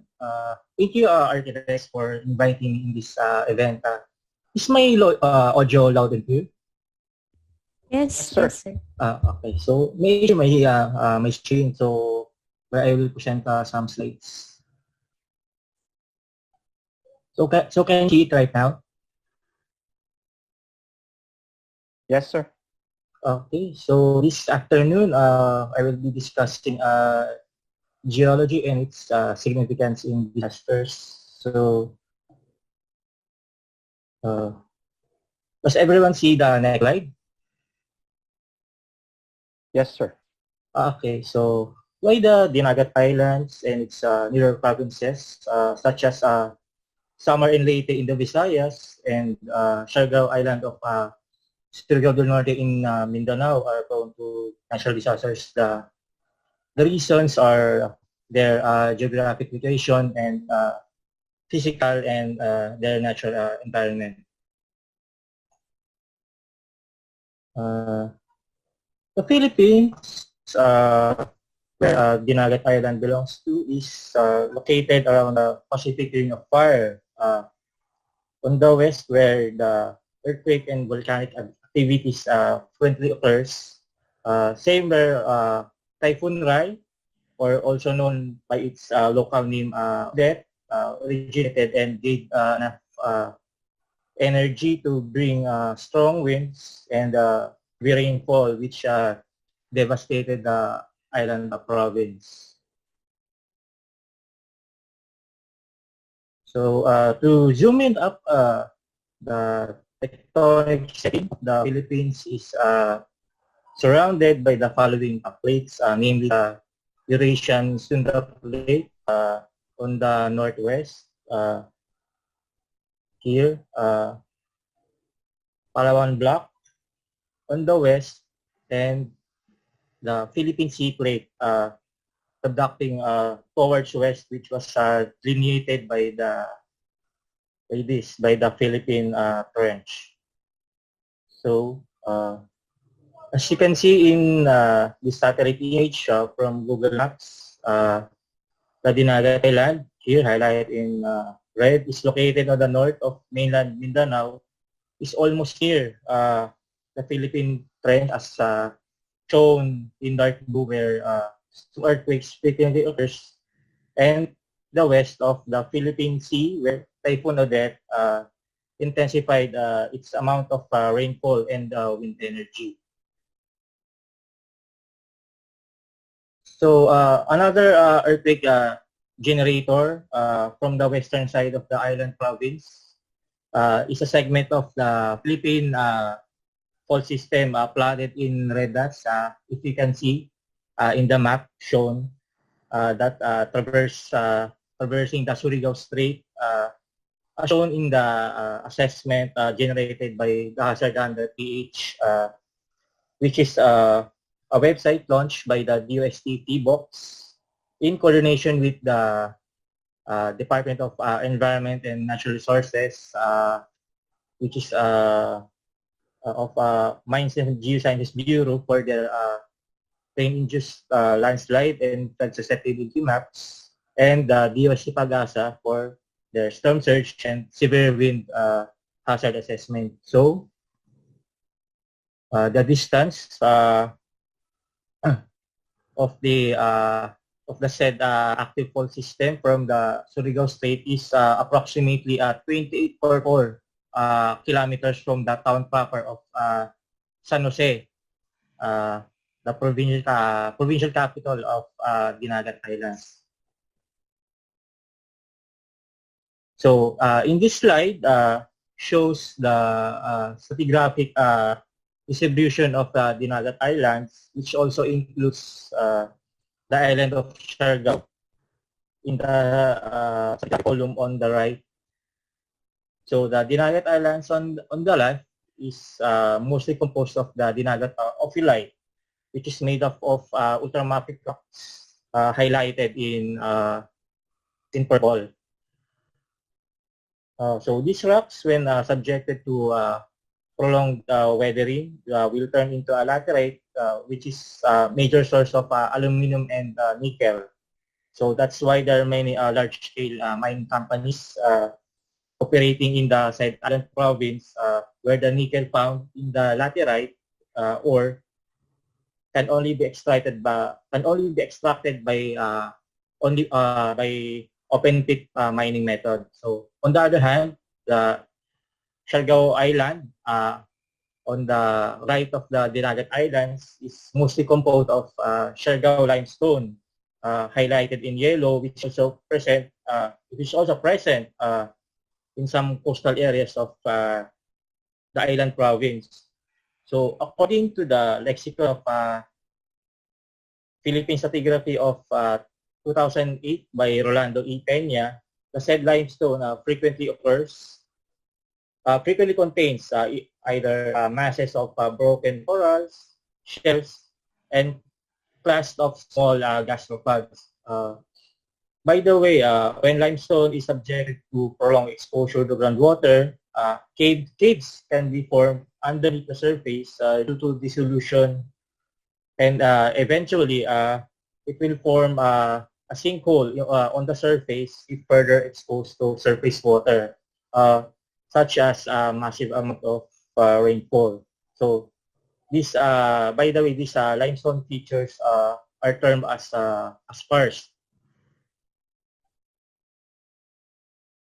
So the photos on this slide shows the manifestations of karst topography taken by my former colleagues from the project Dinoslope being implemented by the USA box in the village of San Carlos, located in the municipality of Dapa in Siargao Island of the province of Surigao del Norte.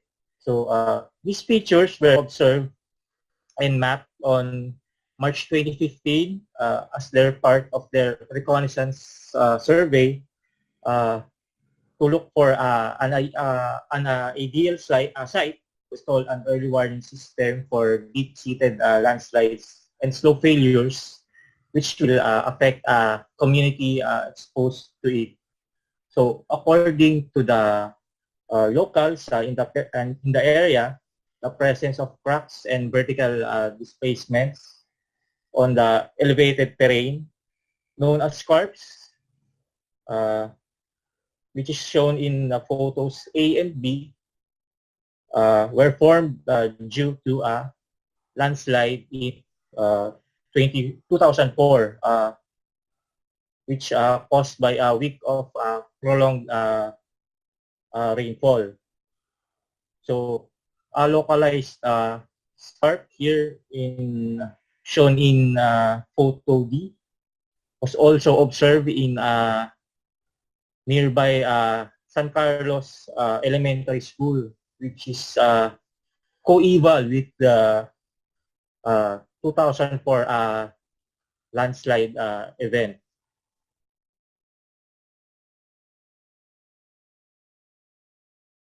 So in here, in the next photos, showing another manifestations of karst landforms, which are the presence of circular and oval-shaped depressions, which may lead to formation of sinkholes. So these photos were also taken by my former colleagues in the said project on October 2019 within the vicinity of the elementary school after the community was selected for the installation of an early warning device for the landslide and deep-seated failures. So I think that's it for my presentation regarding the geology and its significance in disasters regarding Dinagat Islands and in Siargao Island. Thank you so much, Sir Luigi Gamboa, for that insightful information. Now, last but not the least, may I call on another beloved architect, and architect Carlo Marudo from EF Cube Plus Associates to talk about the realities in a project about post-disaster. Yes, Architect Carlo Marudo. Hi, good afternoon to everyone. So magandang hapon po, and also greetings to all our colleagues, of course, from the UIA. And so let me now start my screen share. And so again, good afternoon. I was tasked to share to everyone the realities in a post-disaster project. What do we mean by that? So it's of course implementing or starting a project after a certain disaster. It may be after a flood, a landslide, an earthquake, a typhoon, or whatever. So that is the setting that we are going to talk about. So, and of course, what we're talking about here is not in the technical sense, but in terms of the preparation that needs to be done and considerations that needs to be done when you again start or implement a project. So of course, as mentioned earlier by our colleagues, of course, the Philippines belong in the Pacific Ring of Fire, so which we are all aware of course, as architects. So we are all aware that regular earthquakes occur in our country, and of course, they have data on that in terms of how many and from this occurs, and also in consideration of that also is our location is very hospitable to typhoons, as we all know, that we sometimes we welcome up to 20 tropical storms and typhoons every year. Of course, that's based on data. And of course, that's why also our colleagues, our earlier speakers mentioned. So we are always, barraged by a number of typhoons in our country. And that's why there's always the question of why do we need to face this every year? Why do we need to get these pictures online every year? Why do we need to experience this every year if we know that these things are coming every year? Why cannot we prepare for this? So that's why our colleagues also mentioned several times building back better. So what do we mean by that? So of course we know the current setting, we know where we live, we know the conditions of the site, and we know the technologies that are available. So and of course the typhoon, the earthquakes, and other natural disasters are coming in almost regularly every year. So that's why as architects, planners, and designers, and technical professionals, and also with the help, of course, of other colleagues in the same industry, why can't we really build back better? So what are the problems or the factors that we need to consider? So now what? So that's the question here. So now what? We know what these are. So what do we do next? So of course, in the project initiation and planning, post-disaster, we need to, of course, let me just remind you that I'm representing E.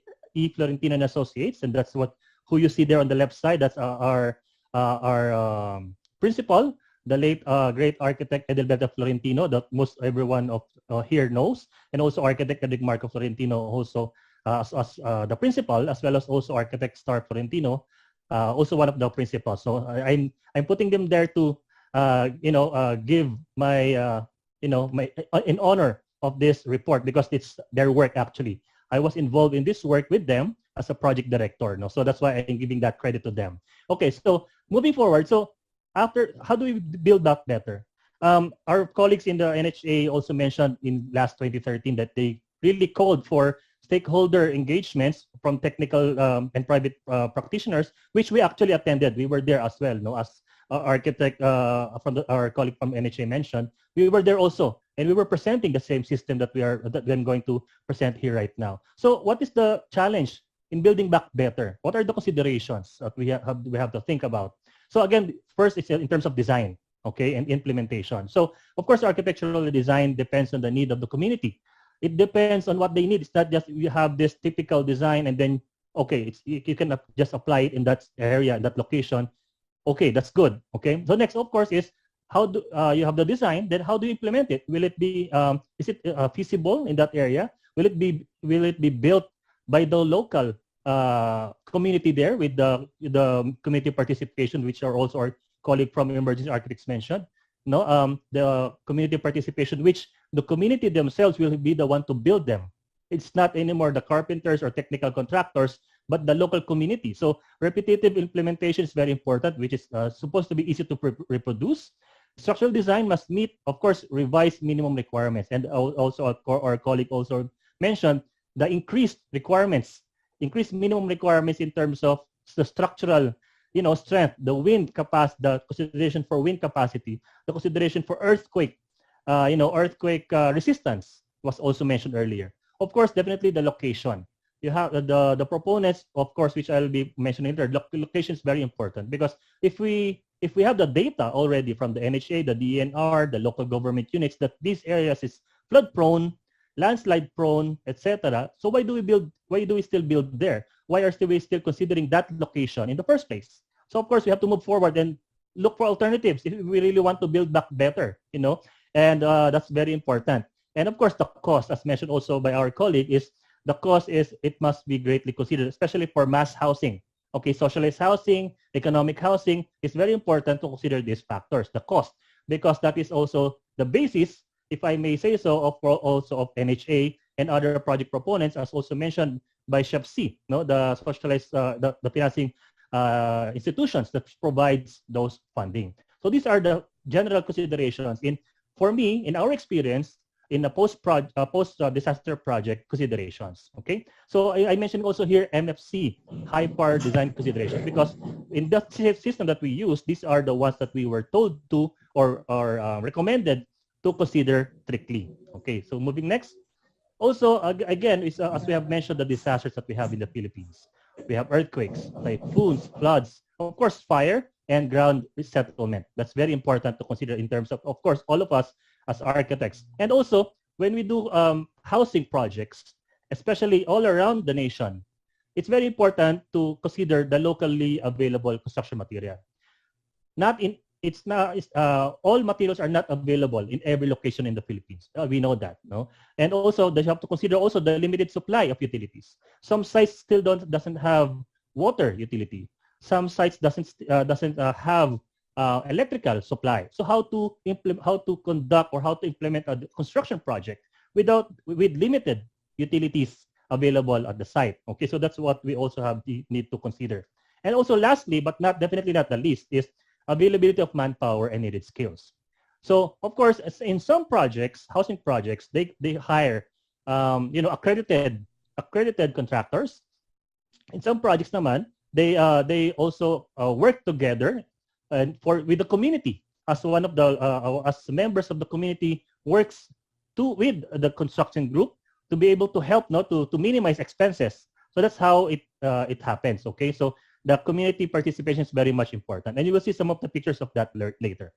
So those, of course, in terms of these areas, in terms of the typhoons and other disasters, site location and conditions are very much important. Site location, of course, it's where it's supposed to be. Condition is what is the condition of the site and the soil that you're going to use. It's not, if every location available is not that suitable, especially for housing. Take note, no. And also for this other consideration below, we need to consider the proper building technology. Ayan po. So that's the two main aspects that we need to consider in a post-disaster project. Okay. So of course, as an example of the design that we have, that our architects oriented have proposed in housing projects, which were actually implemented, is we call this hyper duplex roof, hyper duplex units. So as you can see, there's a line in the middle. That's the common partition, and the left and the right are the different units for the duplex. And I will show you later the concept perspective of this. But this is a structural section. No, take note. This is not an architectural section. This is a structural section describing the components of the design. Okay. So as you can see here, I might just quickly to share this. Why am I showing this to you? because of course when we do design, in consideration of a post-disaster, okay, post-disaster event, of course, the increased requirement, the increased considerations, etc., are very much important. And of course, structurally, okay, earthquake, typhoon, especially and the strong winds are very much important. Of course, the flooding and the ground settlement, it's the site location we're factoring in. But in terms of the technology, the materials, the the manpower and skills and labor requirement, it now depends on the building technology. So let me just show you. This is the outline of the structure. Okay, so those structure, the substructure you see there are not actually conventional foundations. Those we call them bulb footing. It's actually the same concept with a footing foundation, but of course it's a different design. While those spiky things that you see there are we call plunger piles. Those are the alternative building system that we use in two of our project sites for housing in replacement to an expensive conventional system, which is, of course, as we know, the footing foundations, and the pedestals, and etc. So that's what I'm showing right now, because the structure should be light, but it should be integrated and anchored properly on the soil or to the soil. Okay, and of course, in this design, the weight is distributed. It's not that like the conventional design of post and lintel concept. It should not be the same anymore, because in this design, it's like a shoebox. If you imagine a shoebox, especially our lady architects here, okay, if you have so many shoes and you put them stacking it together, those shoes can stack up until 10 boxes on top and still not fall, diba? So it's the same thing.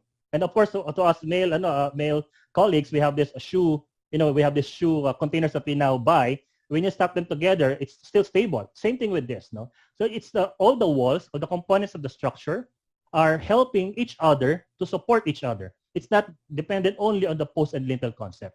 Even the walls support the whole structure, okay? And also, it also supports the roofing shape. Okay, I'll show you the perspective later. The roofing shape also disperses properly the strength of the wind speed. Okay, so that's why it's one of the requirements also set forth, brought to us, to our team when we design, when our architectural team designed this. No? So that's now how you consider or how you design, in our case, a disaster resilient structure. Okay, so that's how you design, especially for typhoons and earthquakes. Okay. So of course, also this is concept, as you can see now. No, so I just showed you first a section, and now I'm showing you a perspective. This is the actual sketch of Architect Sorrentino back in 2013, the one on the top right. No, so that's the actual concept, and of course some perspectives on the lower left and right. Take note, those the what you call this the SketchUp are not yet that advanced at that time. So take note of that. No, so so that's just the concept of the building. So again, this is a duplex unit. This is designed as a duplex unit po, no? So as you can see on the left side of the picture, there's two doors. Because as mentioned also by our colleague, 18 square meters plus 18 square meters is of course the requirement of 36 square meters floor area for a dwelling, or for a housing unit. Of course, per unit is 18 square meters. This is also designed to be a loftable residence. So there's a high ceiling there and a loft for sleeping area, either for sleeping area or storage area. Okay. Of course, there were also some other designs asked from the team to also provide a design for multi-purpose structures. Ano po yun? What are those? It can be clinics, it can be classrooms, it can be barangay centers. No, so those were also the items that you see here that were also designed to provide design for those requirements, which was also implemented on site. Okay, especially this one on the top right and the bottom left. Okay, those were also actually implemented on site, which are now being used as barangay centers and health clinics in some of the projects that were implemented with this design. Also the concerns, no? So you have the design, okay? We already have the design, we have the technology. So what else do we need in the post-project? And then again, the realities of doing that. So of course, you need the project proponent. Who will be the one to lead the project? Who will be the one to propose the project? Even if we have all the best designs, but no one's proposing the project or leading the project, it's going to be not implemented, okay? So we have to have a project proponent. Why? Because we also have to get grassroots linkages. What do we mean by that? We have to have teams that are already in the field, who knows what's happening, who knows who are the ones who are vulnerable, who knows which groups should be relocated to these proposed projects. Those are the grassroots linkages that we need also in implementing a post-disaster project. Of course, it's very important as well is the stakeholder network. What do we mean by that? Is this proponent should also have a network of corporate partners, either commercial, private, or institutional partners that can help provide a greater chance of this project to be implemented. So that is also very important. Okay, that was also those are in the planning stage, initiation and planning stage of a project, very important, because if we don't have these foundations in terms of considerations, our project will face a long story in terms of long duration of before it will be implemented. What's next in terms of concern?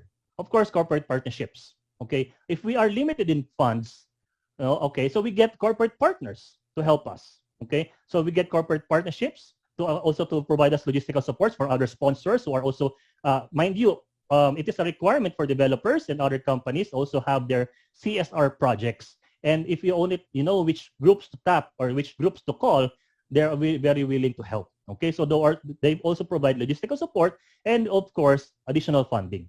Besides the government funding or the financial institutions that are in conventional approach. Okay, and also on the third column here, if you need government support, definitely. Why? Because it's not especially in post-disaster locations, we need government support and LGU cooperation, because of course we have the plans, we have the money, we have the design, but we don't have the property.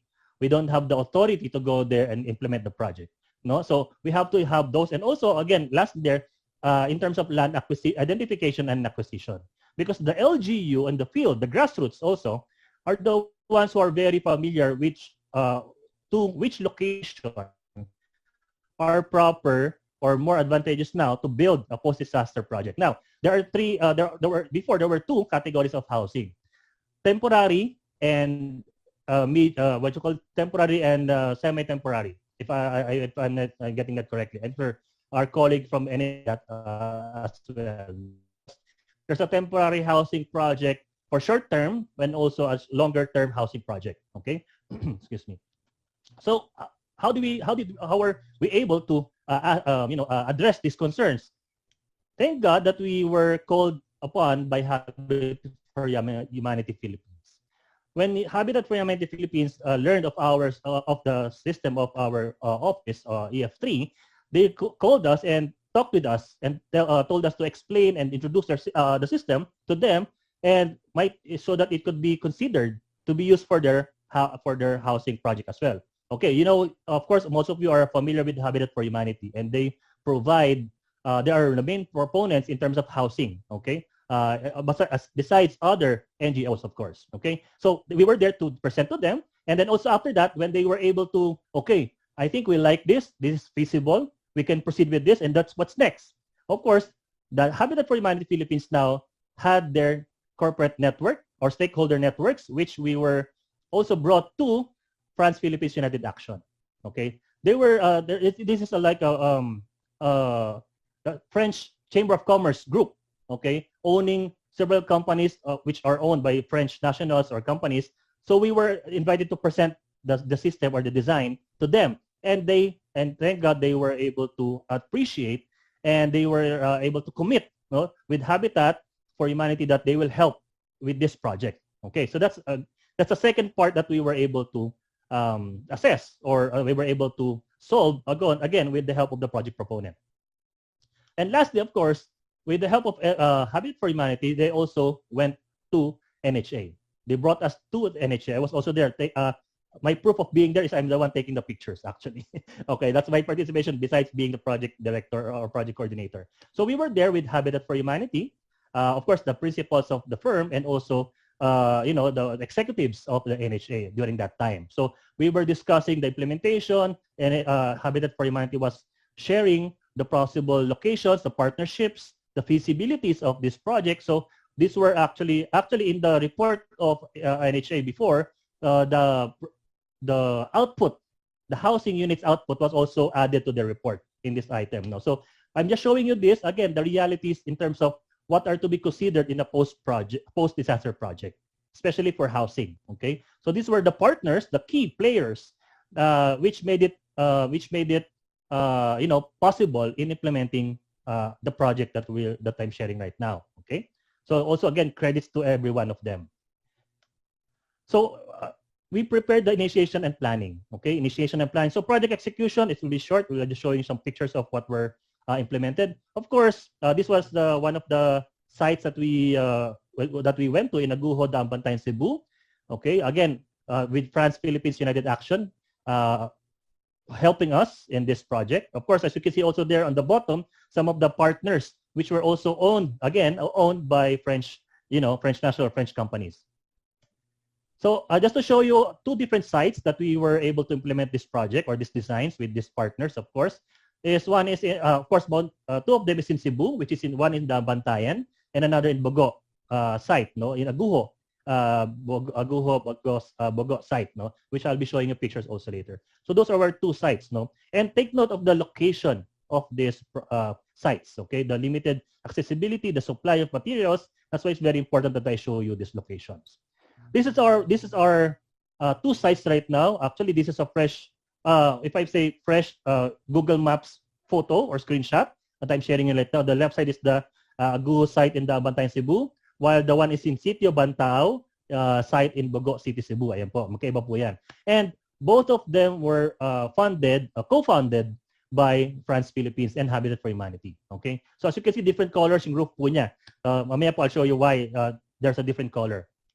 So this is the site in Bogo, Cebu. Okay, I'm showing you the site right now. So because we're also talking about the proper site location of this project. So of course, this site was assessed to be minimal threat to flooding based on this also topography. Of course, the pictures there doesn't share the complete story, but this site is a flat land with proper drainage areas when it was already completed. Okay.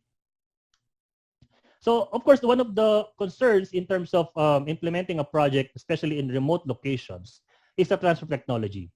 And especially we're now basing on community participation and training the locals there to how to build the project themselves or how to build the structures themselves. So Architect Florentino was also there, went there, to share the concept, to share to the group, to the team on how to implement the project and how to implement the project even without electricity. Take note, So they were able to do that even without electricity in terms of, bolting and fastening those frames to each other. Of course, for cement, we need water, of course. But as you know, the site there is very near, the shore, and also some supplies from surrounding areas, of course. But in terms of electricity, we were not hampered by this because there was also a concept and solution to mitigate that problem. Okay, so very important in the building technology is transferring the technology. When you say transferring the technology, is you teach them, not give them the technology. You teach them that the knowledge that they need to build the project themselves. Yeah, so that's why it's very important to transfer technology to the local workers and also the community helpers as well. So that's very important. That's the key actually. Besides the funding and the location, the transfer of technology.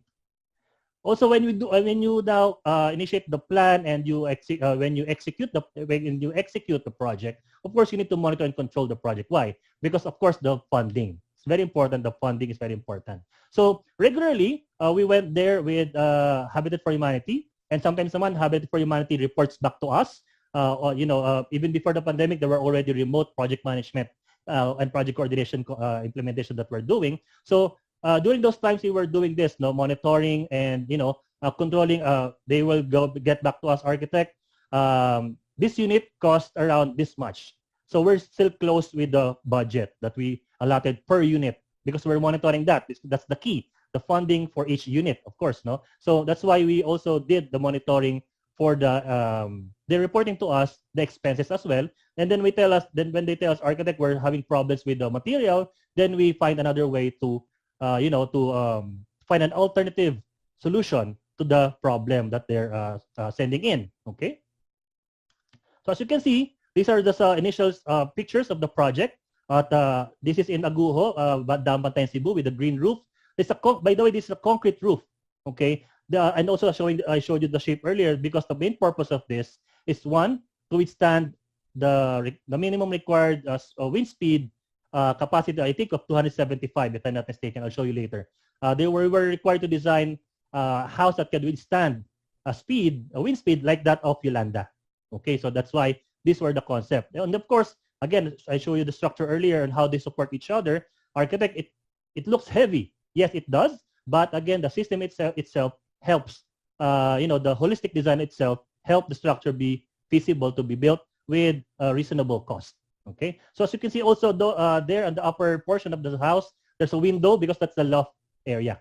Okay, so the proponent was able to construct at least, if I'm not mistaken, 86 units on the first site, and I think around 40 plus units on another site. So again, as you can see, the color here is based on Habitat for Humanity Philippines color, the green and the blue and the white, of course.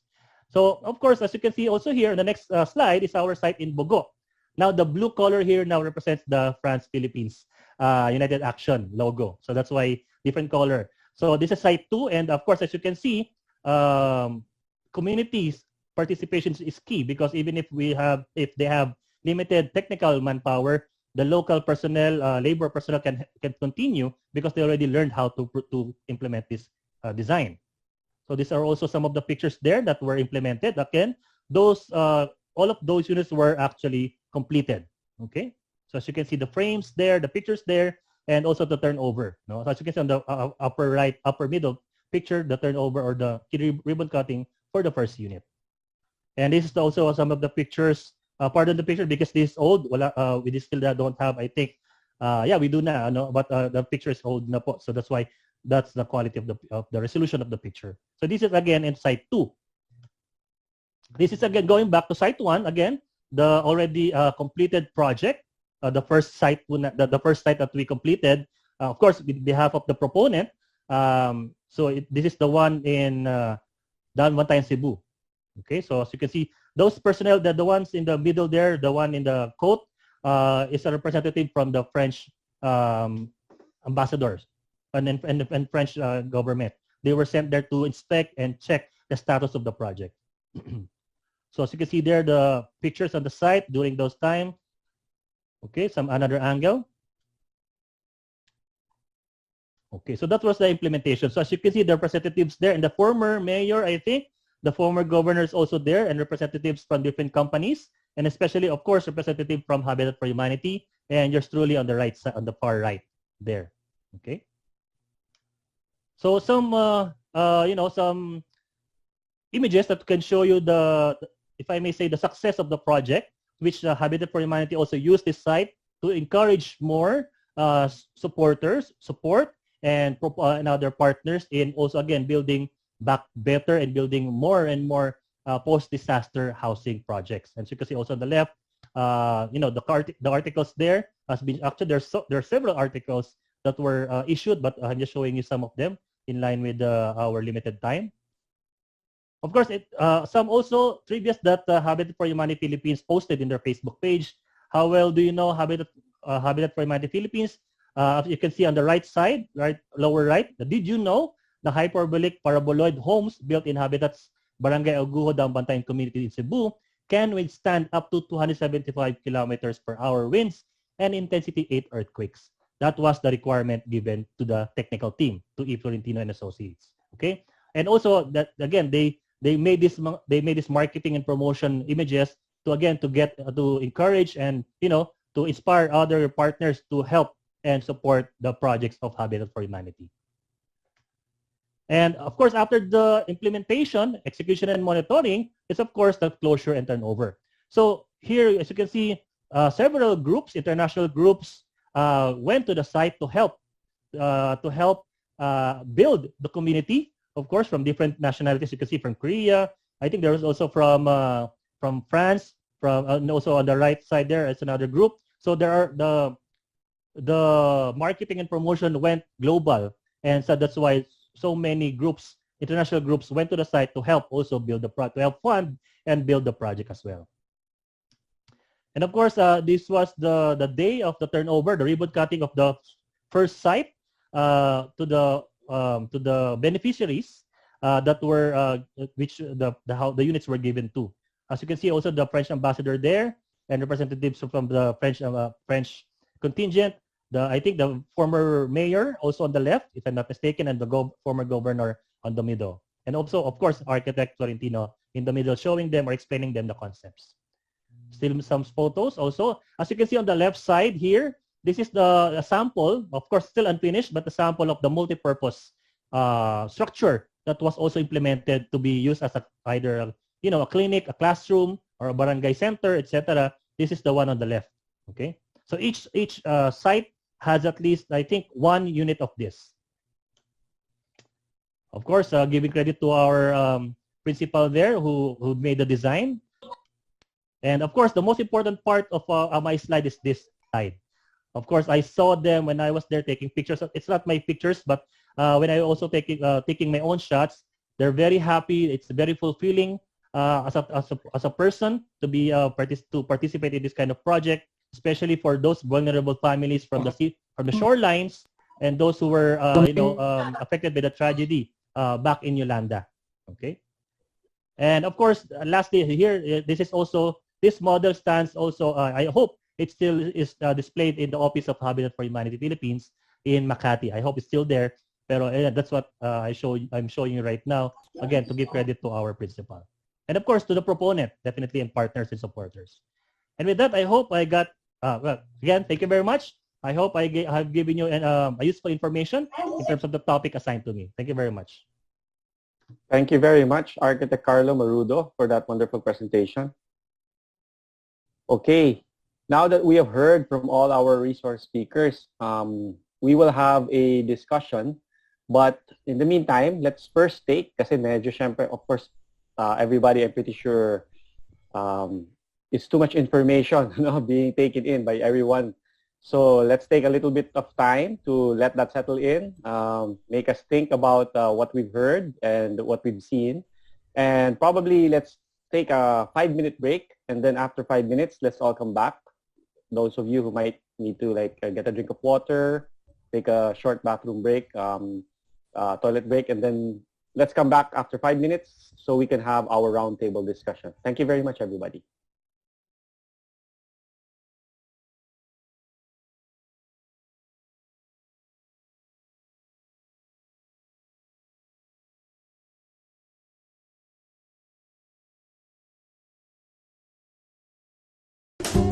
There are 3 types of color scheme to remember.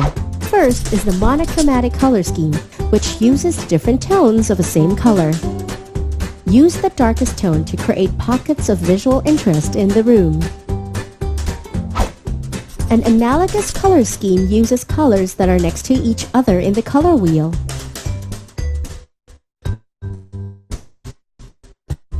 Create depth and harmony in a space by layering different tints and shades from analogous color groups. A complementary color scheme uses colors that are opposite to each other on the wheel. These colors are bold and high contrast. So, to keep it balanced, assign a dominant color, secondary color, and an accent color. Warm colors like reds, oranges, and yellows make a room feel cozy and intimate. But if you have a small space, cool colors like blues, greens, and purples make it appear larger. For more DIY painting tips, like and subscribe to our pages or visit our website at www.davispaints.com.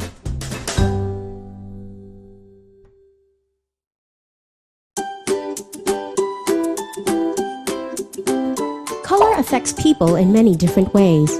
Knowing the basics of color psychology comes handy in choosing paint colors to use in your own space. Starting off with warm colors. Studies said that warm colors can significantly increase your heart rate, leading you to be more physically active and productive. Red raises the energy levels in a room. It stirs up excitement, conversation, and even your appetite. Perfect for dining area, kitchen, and accent to living rooms.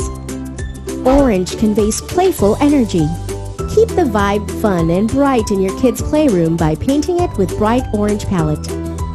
Yellow encourages optimism, cheerfulness, and vitality. So the next time you're in need of a mood boost, Hang out in a yellow painted room. Cool colors have the opposite effect. It lowers your blood pressure and leaves you calm and relaxed. Blue is the color of relaxation, making it ideal for your bedroom or spaces where you spend time to recharge and relieve stress. Green is often associated with health and nature. It is a popular choice for offices and workspace because it is believed to be the color of wealth and prosperity. It is well suited in any room of the house as it transcends a sense of calmness. Purple invokes a feeling of royalty and creativity. It is often described as a regal color that adds depth to a space, perfect to be used as accent walls on bedrooms and living room. If you want more ideas on how to choose the perfect color for your own living space, like and subscribe to our pages, or visit our website at www.davispaints.com.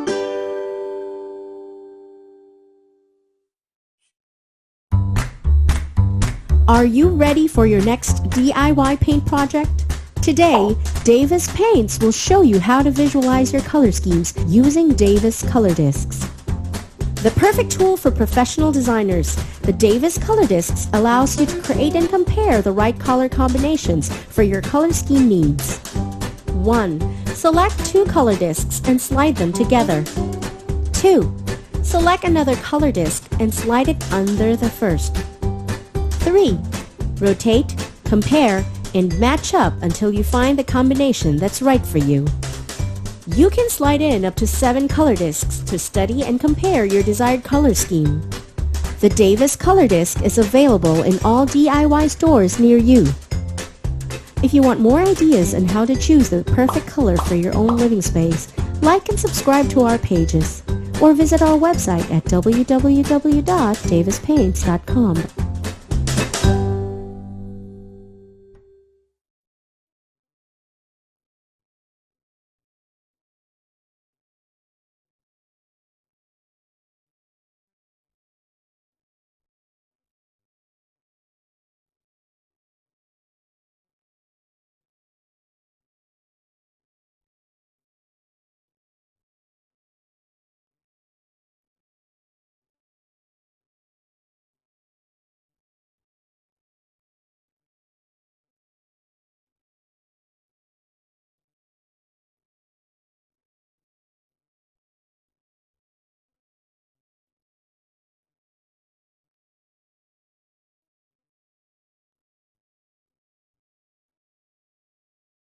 Yeah, good afternoon, everybody. I hope you were able to get a good, stand up, stretch your legs. May I know if our resource speakers are also back online?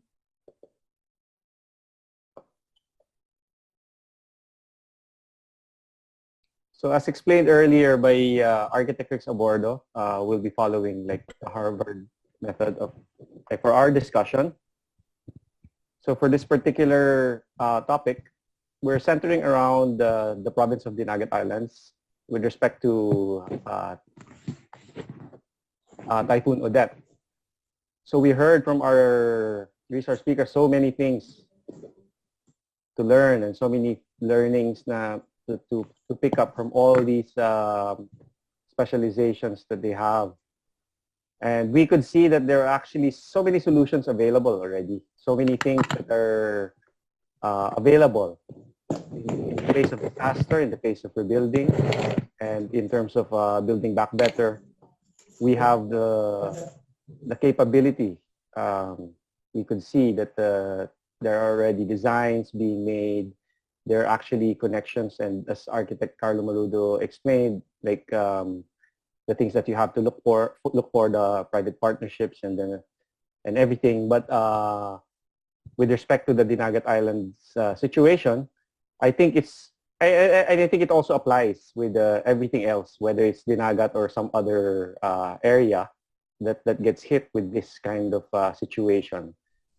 The resources are there, the expertise are there, but it's a matter of coordinating everything so that we can actually make the maximum use of all these knowledge and apply them. Not just the knowledge, even the resources. Like you said, there are a lot of partners out there, private partners, and the government. We have the NHA.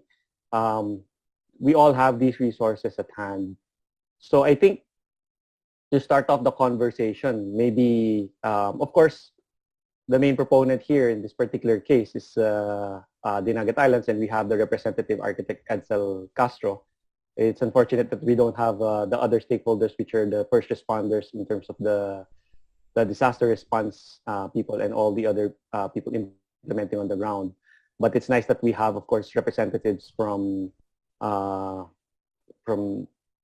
government, of course, like NHA, so that they can also enlighten us with regards to how, in this particular case, they may have budgets and projects in line that is for Dinagat Island, and how they are applying these certain as far as their efforts are concerned. And then we see also earlier that there was a lot of designs being presented by architect Jose Miranda.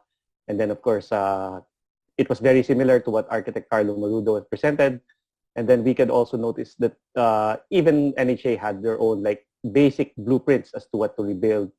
And then we can see that Dinagat actually already has projects ongoing, and we don't know what actually designs they're also following. So maybe, and then of course we also have the considerations for accessibility, which I think might really need to be addressed as well in this particular discussion, because a lot of the things that were presented in the designs were addressing, of course, the resiliency and you know, the buildability in terms of ease, and then in terms of budget. And so maybe we can ask, we can start off with the NHA maybe to discuss about their particular efforts, because what was presented as a general like approach to disasters by the agency. But as far as the inline agency for our housing in Dinagat Island, and then with respect to all the other design considerations that were presented by Architect Miranda, Architect Marudo. Ms. Rochelle De Vera, please. Yes, okay. We have data here from Dinagat Island from Region 13. This was transmitted to our office regarding their programs, project, and activities of the rehabilitation and recovery actions for Typhoon Odette. So in response to Presidential Directive number 2021-074, the NHA implemented a special program named Special Emergency Housing Assistance Program, wherein the available 2021 Emergency Housing Assistance Program funds were proportionately allocated to all Typhoon Odette affected provincial government units, highly urbanized cities, and independent component cities across all regions. So not only on Dinagat Island, but all the other regions. I think there were 10 regions affected by Typhoon Odette. So for Region 13, a total of 116 million were allocated and downloaded to provincial government unit, with a total of 23,250 families were able to receive cash assistance. So based on the Disaster Risk Reduction and Management Council's Progress Report number 84 as of February 22, there are a total of 171,270 damaged houses reported in the region, 66,000 of which are totally damaged and 105,000 are partially damaged. Thus, only 13.58% or 23,250 of the total house owners affected by the typhoons were prioritized to receive the NHA Special Emergency Housing Assistance Program. So we have several housing projects for this, and basically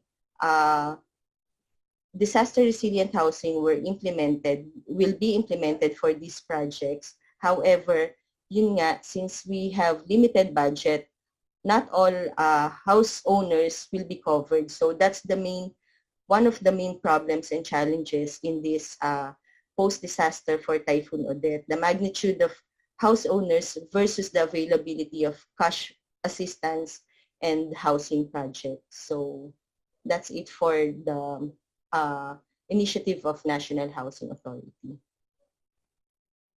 Okay, thank you very much. And I think it was presented earlier by Architect Edsel that because like Architect Marudo mentioned, these kinds of efforts is usually there's a counterpart for the private and even like other agencies of government, as presented by Architect Edsel. For every, I think they're saying that for every 100 houses, there's also another 100 houses to be like tatapatan, so to speak, Yes, sir. by other proponents. But I think the main question is in terms of, because right now, of course, the discussion is about the design, because as architects, our discussion focuses around the design factor for disasters, and we can see that so many things are happening at the same time when there's a disaster. Everybody, and I think that would have been something that would have been best described by the speaker that wasn't able to make it, the ones who were the disaster response, as it was described to us earlier when we were formulating this talk.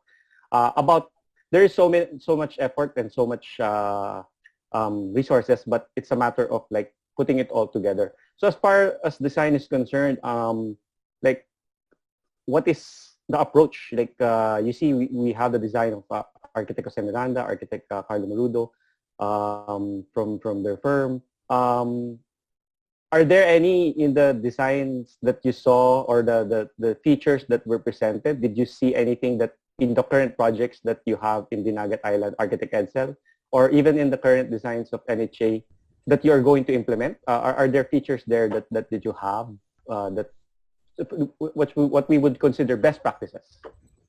Thank you for that, Architect. With our observation, since December 16th up to date, we have an structural assessment together with DPWH, Provincial Engineering Office, Municipal Engineering Office, and other stakeholders.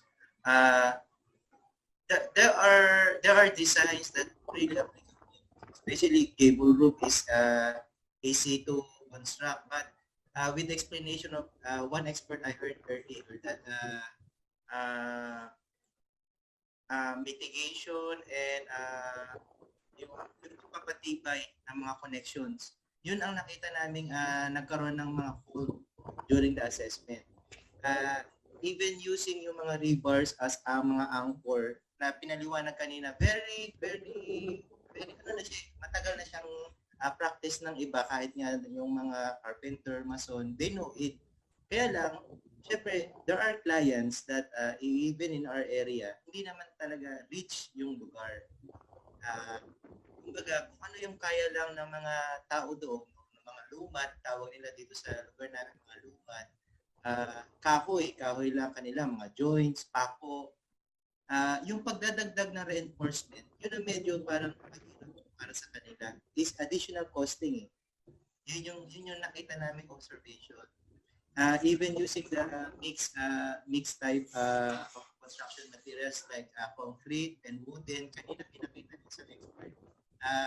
Natuwa ako kasi pinakikita and explain by details kung ano yung tamang process o ano yung tamang mechanism na dapat gawin for implementation. Actually, nung sine-check naman natin yung designs, even the DPWH designs, maniwala kayo hindi, mas architects or ma'am, ang designs ng mga earthquake resilient school buildings, multi-purpose buildings, ay nasira din. Earthquake design resilient. Kasi nga, time po yung dumating. So ngayon, sa tingin natin, mag-enhance sila, particular sa structural design standards, kasi yung pinapakita dati, the big one. Big one lang yung dinidis kasi, lindol lang. Pero ang nag-extract sa atin is not lindol eh. Hangin na umiikot. I experienced that one, sir, na nasa loob kami ng bahay, lumipad ang mga bubong ko. I even do mga matitibay na kahoy. Pero nilipad pa rin eh. Shed type roof, gable roof. Yung iba nakaparapet pa. Government offices. Nilipad talaga. So, unang factor is yung terrain. Pangalawang factor is yung direction na nga ng calamity na dumadating. Kahit nung sa labas pa ako, wala sa government, naniniwala ko walang earthquake proof or yung talagang zero talaga absolute. Pero resiliency. Siguro po, ang kailangan talaga dito is yung strict implementation of the design itself. Maganda po ang mga designs, even yung pinapakita natin ng ibang mga stakeholders, NHA lalo na. So lalo okay, recording stop. Yun po. So, pasensya na, nagtagalog na po ako kasi mas madali sa akin to explain. Ang observation ko doon, may mga roofing talaga na gable na mga steep roof na withstand niya ang takip. Pero when I check the direction of wind, talagang hindi papabor talaga yun sa dahil nakataliwas naman siya. So, sa wind velocity, lalaban talaga yung roofing designs niya. Pero yung iba na nakaparapet wall na nakatago na ang mga roofing, sinira pa rin ang roofing. Example namin dito, kahit i-verify po, is yung commission on audit structure na building. Resilient design siya. Ang mga multipurpose building natin na structurally designed din naman siya. Depth buildings na may mga eaves. Lahat na may mga eaves na nakita natin is hindi man totally damaged, pero structurally talagang nagkaroon ng effect. Pero itong na-observe namin na yung mga parang ang mga steep, nakatulong yung mabababa ang mga roof, lalo pat nakatago sila sa mga highland. Na-observe din po namin dito, sir, mga architects, na pag nakatago ka sa mga matataas na lugar, nasa bandang baba ka, prone ka sa hangin. Pero disadvantage, particular naman sa landslide. Na-experience naman po namin yung isang pro na ligtas ka sa hangin, ligtas ka sa lindol, pero nung nag-continuous rain ng 3 to 5 days, sir, walang bagyo, only ITCC, LPA, or tinatawag nila localized thunderstorm, nag-continue yung pag-absorb ng lupa, gaya na na-discuss kanina ng ating expert geology. Ang type of effects na dinagdag, hindi siya yung sabihin mo na rigid. Talagang nag-absorb talaga siya. Hindi pa rin siya masabi, sir, na mayaman sa pagtatanim dito agricultural kasi kailangan mo pang gamitan ng mga fertilizers. Pero ang naging effect, pag continuous rain naman, doon naman sa landslide naman din ang epekto. Tulad nung may pinakita kanina po yung isang expert po natin, yung mga patching, yung mga holes, may mga biglang bumabagsak. As meron po dito na sa hazard map, hindi siya hazardous in effect, pero during doon sa mga calamities, doon lumalabas. So, yun po yung isang query ako personally. Hindi ko man masabi yung sa lobby ng ibang kasamahan ko, pero by observation, tama po kayo. Lahat ng data is nandiyan dyan na. Coordination siguro doon nagkakaroon ng konting problema. Pero I believe po sa mga ganitong part ng forum na involve ang government, non-government, and other stakeholders na maiparating po yung aming mga saloobin. Ako po, I speak not being an architect, I speak being a resident here, na naramdaman ko on hand, ano yung epekto. Kasi for long time, nakatira po ako sa Manila, kaya Tagalog po ako. Pero nung nagtrabaho ako sa mga malayong lugar, Mindanao, Visayas, naobserbahan ko na dumadaan kami ng Summer Lake, dumadaan ng sasakyan pero landslide sa gilid. Dahil nga, meron sigurong kulang sa mitigation, meron din kasi kulang sa operation. Salamat po sa NHA kasi na-explain nila na maraming mga projects. Pero dahil nga siguro sa insufficiency of funds, isa na rin yun, nararamdaman natin dahil dito sa LGU, siyempre doon natin nagbabase na sa hiran. So kung ano lang yung kakayahan ng LGU, yun lang din ang nagiging counterpart namin sa National Agency. Hopefully po na maipaabot po ito, una ang mga technical study na mailatag po, maibigay sa bawat munisipyo, lalo na mag-change of management or ma-retain ang management sa bawat municipality, province. So yung data po na maging real time po ba na maiabot sa mga MDRM o PDRM. Kasi dahil mga committee, dahil mga council, Risk Reduction Management Council, napaka-wide siya. Lahat halos ng agency nakatap sa NDRR. So sa housing po, DHSUD, National Housing Authority, very kami kasi kahit na kami malayo yung lugar, nagbigay po talaga ng effort. Nakita namin regardless of politics. Kahit sino, may nagsama po talaga dito sa lugar. Although hindi lang naman dinagat ang nasalanta, pero nakita ko kasi yung effect pa sa society na third class province, fourth class municipality na hindi kasi yaman ng mga urbanized. Pero nagsisikap ng mga tao.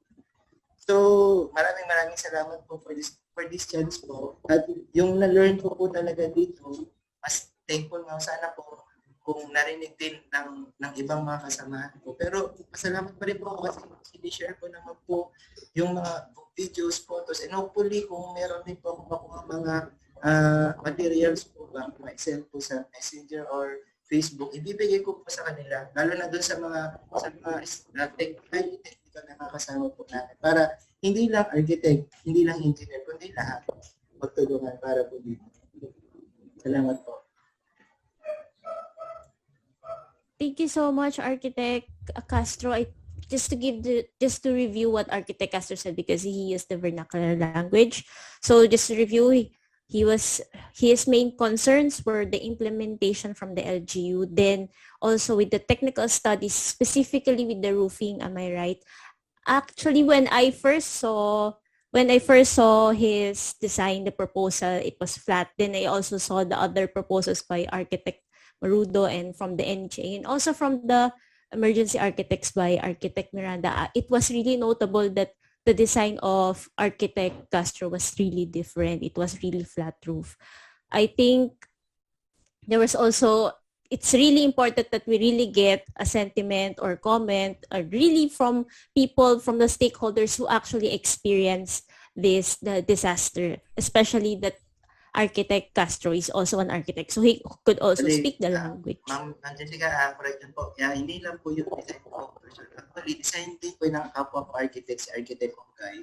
And then, kami lang po yung team, architects and engineers na nagpo-formulate po. Hindi ko kukunin yung credit po sa iba. Pero, i-share ko lang po ito kasi yung design, the design that was given to us by the NHA and other line agencies, we just only enhance with the actual situation of the land. Actually, we don't have any bad comments on the design because it was studied. It has a basis in the design. But in the ocular inspection, we just only enhance some components of the design so that by the situation itself, it can be resilient. Yeah. Thank you so much.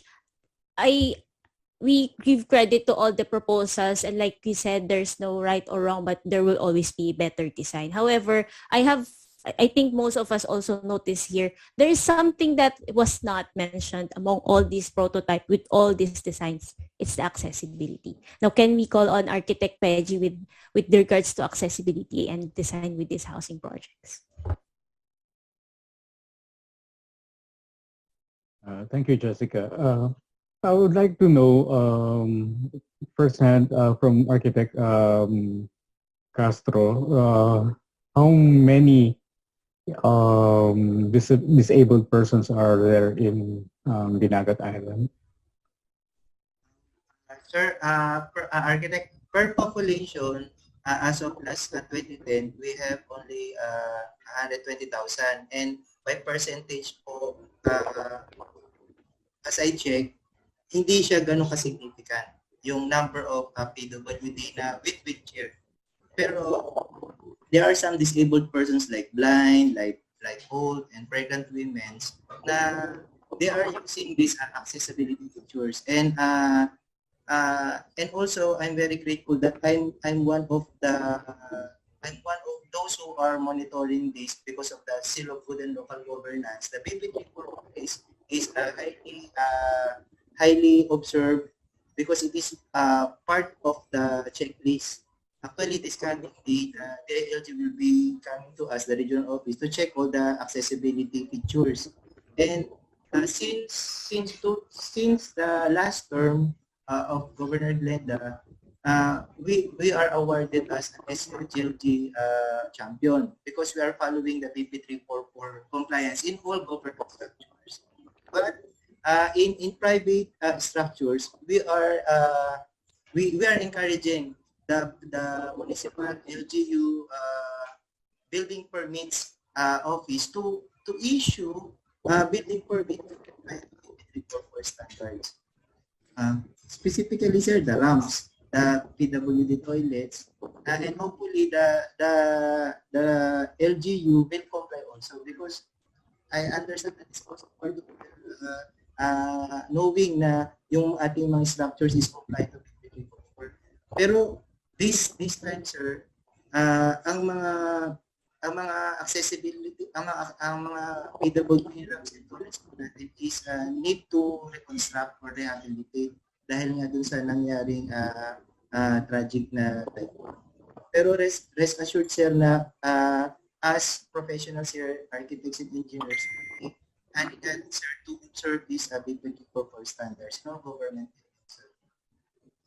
Thank you, sir. We would like to know if you can share with us those solutions or features that you implemented in your housing initiatives. Well, sir, with regards to housing, sir, the BP 344, especially with the design of toilets, I'm not sure we can observe this as our standard design for the toilet because of the budget constraints, sir.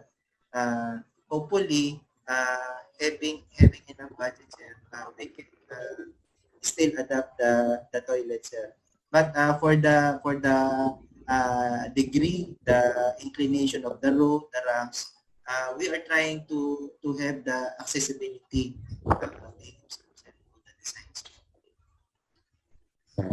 Thank you, Architect. Thank you very much, Architect Edsel. For the other, those experts who were able to present the designs, were there any considerations for this in terms of the ones that you presented? Because of course, a lot of the things that were presented were the concerns of resiliency and of course cost and stuff. And as mentioned by Architect Edsel, even they themselves, part of the concerns in terms of implementing some of these features is actually hindered by cost concerns as well. But were these taken into considerations? May I hear from one of the experts as well? Architect Bruno, if I may. Yeah, sure. Yeah. Duly noted, the concerns of Architect Castro duly noted, and of course, in terms of the accessibility concerns, and it was actually mentioned earlier that accessibility concerns are not just focused on those with wheelchairs. We also considered, of course, the elderly, especially the elderly, who are the ones very much vulnerable, no, in terms of disasters and especially relocation. In terms of relocation, the elderly, those with medical concerns, those who are blind, and of course those who have canes, etc. But realistically, of course, there's a budget concern. But realistically, when a housing project is done, each unit is already assigned to a certain family. It's already designated. Now, in that directory, they will register if one of the family is a registered or is a recognized PWD. Now, in that unit or in that directory and duly identified those families with the PWD relative, then that design specific unit will now be somehow modified for them, but not the whole development. Of course, in terms of practicality and budget concerns, we just identify which ones have PWD families. And then those, for example, the one that I showed earlier, were not elevated so high from the sidewalk. Only the gutter, and then after that, a few more, maybe 4 inches again. Then that's the finished floor level. Now, for other areas or the other units, they have a different elevation. So again, we must specify or focus on which families which were identified, and that unit will be the one to be modified. In our case, because again, budget concerns limits those flexibility in terms of application. And of course, definitely, if If, for example, one family registered they have a PWD with wheelchair, then that their design, specific design, will be slightly modified in terms of accessibility. In terms of what means accessibility, now I'm referring to the going to or into the unit, not just the space, but it goes also the access to the unit. Because of course, when you lay out a subdivision or lay out a a development, that also goes into the considerations. So you have to focus on that certain unit, on that certain unit, and not the whole development. In our case, and also to add, in terms of the roof, in terms of the roof, I agree with Architect Castro that all this. Well, we all know as architects, there's no perfect design. But of course, what we have to do is to make the best of the design that we have and definitely follow up on the implementation. That is the key. I agree. Because there's so many designs out there. I'm not saying ours is the best. It's not. It's more of the implementation as well is very much the key. And maybe the reason why we also implemented the hyper roof, the gabled one, as a concrete roof, so that it will not be, or the possibility of it being blown away is minimal to zero because it's concrete already. So, and also the layout of the site was also considered in terms of the usual wind patterns on that specific location. And glad,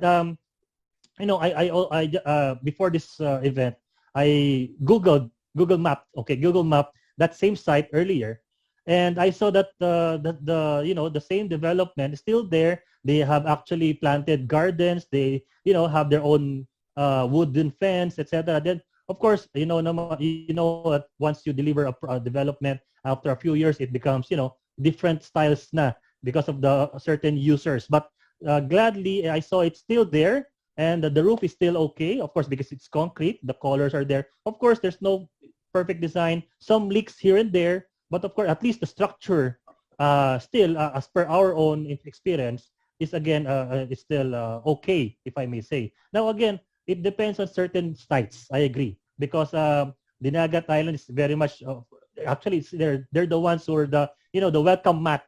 So they're in our houses. They're the welcome mat for typhoons.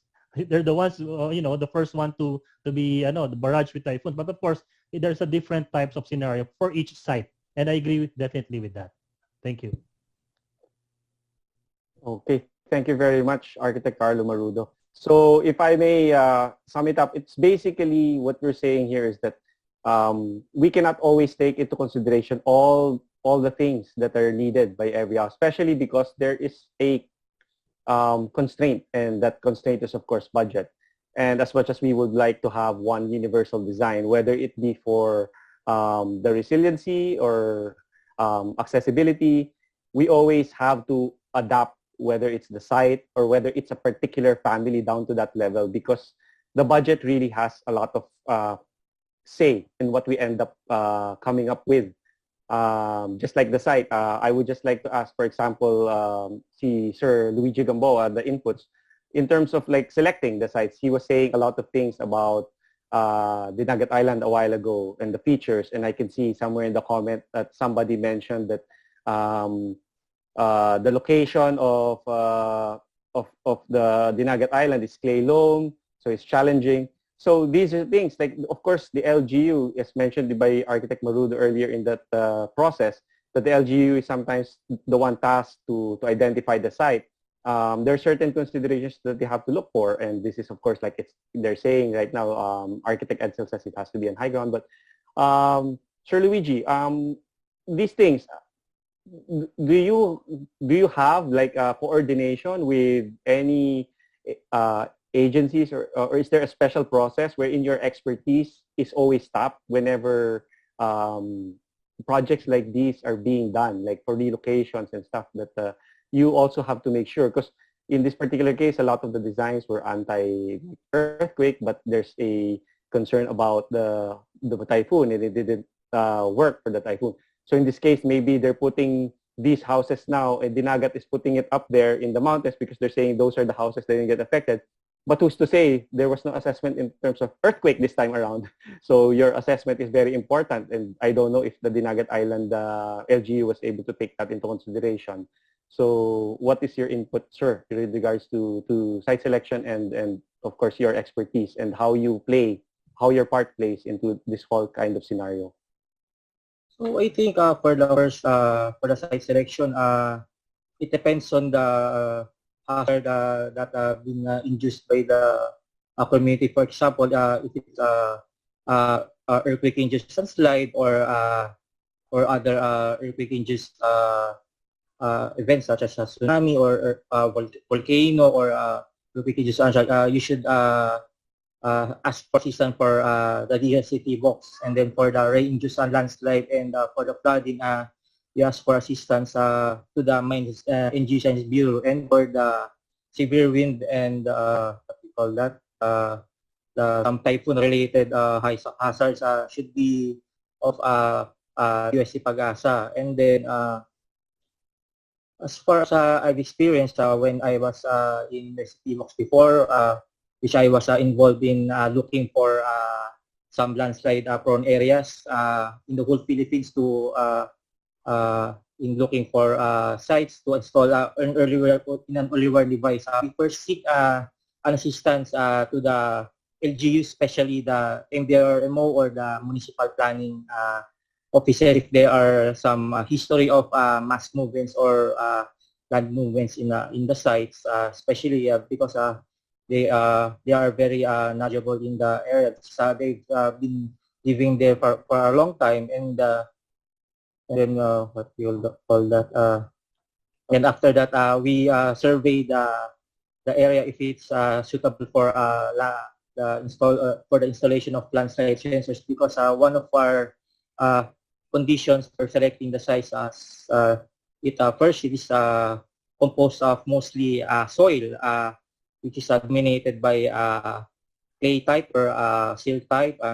And another one is that it has what we call this strong cellular signal, because the transmission of the data to the P-box, which is the monitoring area from the site, is using a we call this through SMS text messaging. And then the most important one is the presence of community in the area. Example, there's a school or church that will be affected by the mass movement or the landslides. So I think it is mostly by the coordination of the USDP box, Pag-asa, MGB, and the LGU, and also the community itself is also being affected by the said hazards. So may Architect Castro, if you have identified some areas which safe to build houses to the affected communities. Yes, sir, Gamboa. We have four areas with a housing project proposal, as I discussed earlier: the Barangay 40, the Barangay in Canjanao, the Barangay Malinaw in Tubaon, and Barangay Upper Laguna in Canjanao. And these are all assessed by the DNR and MGB. And they had a recommendation that it's not a hazard area.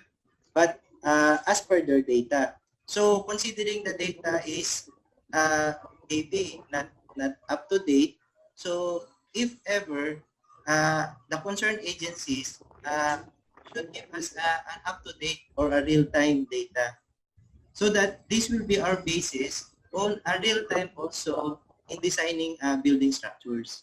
I see, I see. So I think you may also tap in regards to building structures. You may also tap the regional geologist of the DPWH Calaga, because I have also a geologist in their offices. By the way, all of the regional offices of DPWH has at least one geologist per regional office, and some of them, the district engineering office, have also a geologist. So you may also tap their knowledge and expertise regarding to identify other areas that are safe to those hazards that I've presented. Yes, sir. And they are also member of our PRMC, and that's why we are very thankful to them, being a national line agency, that they are also giving and their expertise to share their knowledge on this matter. And the one thing I just would like to ask before is about the appropriations, and the NHA already answered that for us. And hopefully, soon that this forum may prosper, and at least not only us here discussing this matter would exchange some ideas, but even those persons that should be involved here can also get the inputs. Actually, I would be very pleased if I'm not alone here to discuss this, because this is not a knowledge of one single person, but as a community or as a province. But having here with you is also an opportunity for me to share. So thank you for sharing your ideas, and hopefully, sir, moderators, and this good UAP chapter too. If ever can I have some the materials in e-copy so that I can release my colleagues here all these technical details. Thank you so much, sir. Yes, sir. Of course, we'll have that. May I call on? I think Ma'am Rochelle De Vera raised her hand. I think she has some inputs. Yes, sir. In addition to site selection consideration, I think we also have to consider the land use classification of the site, where based on the report, in the province of Dinagat Island, large portion of their lands are classified as mineral reservation and forest land, which also affects, or which I think one of the main problem and challenges in this resettlement program. Adding to that, Ma'am Anna, we understand that since long time, the land use classification has not been changed, but with the efforts of the provincial government, the local government, we are now defining which is suitable for every land and how it will be used. So the local government unit, the municipal, even going on the local levels, they are doing the CPMS, the database management system, and also the national agencies are helping us in a workshop on how we can assess the land use, and hopefully that all of our land use in 7 municipalities and 100 barangays will be completed. Okay, so it turns out it's not just a matter of selecting the proper site in terms of like the ground or everything, because of course there's also the land use that we have to take into consideration, and sometimes that's also a hindrance.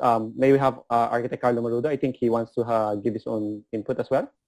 Yeah, in line with what our Architect De Vera mentioned in terms of the land use, and what Architect Castro also, confirmed. Architect Castro, is there, forgive me if I was not able to see it, but is there a proposed housing project that will involve a multi-story housing project? Because, for example, if you have a limited, properties or locations to be used, no? Of course, like in Metro Manila, we have this in-city relocation. I think there's a term for that before, which we also did in some areas here in Malabon, especially. So in your case, do you have any considerations, or your city have any consideration in terms of multi-story housing development, sir? With that, Sir Maruto, the existing proposal as of now is only a single-story structures for housing development.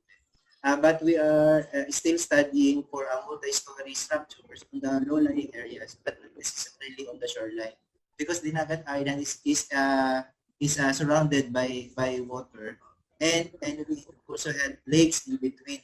So if we will consider the soil classification, first we should finalize first the land use and the soil analysis and classification coming from all concerned agencies prior to at least designing a high-rise buildings in our area.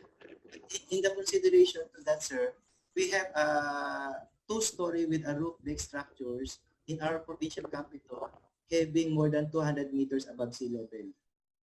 And all of these concrete structures are maintained, but only the roofing are damaged by the strong wind. Yes, sir. After, sir, I agree with you. I was only referring to low rise. I agree. Like 3 to 4 story structures are the ones that I'm talking about. Thank you, sir, for that. So I agree. I agree that low rise structures is what I'm trying to say. Thank you, sir.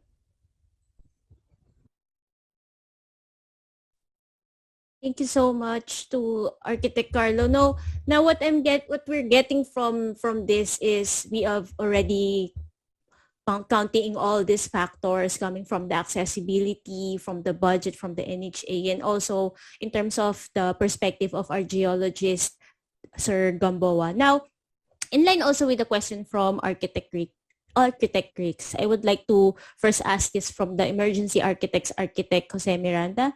Should we formulate a checklist for consideration for the location and design of the housing? We all boil down to the basics because of course there will always be a disaster, and we are quick to formulate these prototypes because we're architects, we're basically fountainhead, we're a fountain, we are a source of knowledge, we always have solutions. However, like I've noticed that for the proposal in terms of Architect Ana from the NHA, it could withstand 250 kph. And for Architect Carlo Marudo, your design could withstand 275. Odette is 215 kph. And Yolanda, surprisingly, is 315 kph, which is way more than all these designs that we have proposed. Now, let's go back to the basics. Can we have a checklist? And I think there are also laws existing for this checklist, but how can we continuously update this, or can we formulate? Is there a governing body that continuously formulating this, and how do you approach this in terms of the approach of UAP with Architect Miranda?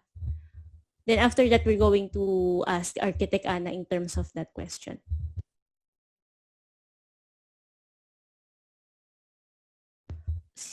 Architect Miranda might be AFK. So may I ask Architect Ana with regards with that question? Yes, for NHA actually, as discussed earlier, so the checklists were considered. However, we are really constrained with the budget. So no matter what the disaster, like typhoon or earthquake, we adopt in a single housing model. The budget always constrain our program. So we just need to make the minimum standard. We just need to meet the minimum standard from the national NSCP, their current standard in structural, and of course BP 220, and there's also this price ceiling from HUDC, or now DSHUD. So these are the limitations we usually face in designing these housing disaster resilient models. Thank you so much, Architect Ana. How about, since Architect Miranda is not, Architect Miranda, are you available? Okay. How about Architect Peggy, going back to the accessibility portion? What we are getting from this is in terms of design, accessibility was not really the main focus because of the budgetary concerns. How do you think we could solve that aspect in terms of these housing problems, Architect Peggy, especially with the disaster resiliency, Architect Peggy? I think in terms of design, I mentioned a while ago in my presentation adaptability of certain designs to include features for accessibility. Like in the case of the presentation of Architect Miranda, where there was an incremental increase in space, that could be looked into to accommodate housing units for families with PWDs. I think that's one solution that we can look into. Also, for budget, of course, the space is a concern. Budget. I think we have to be creative to consider also certain materials or certain methodologies in construction, so that we can accommodate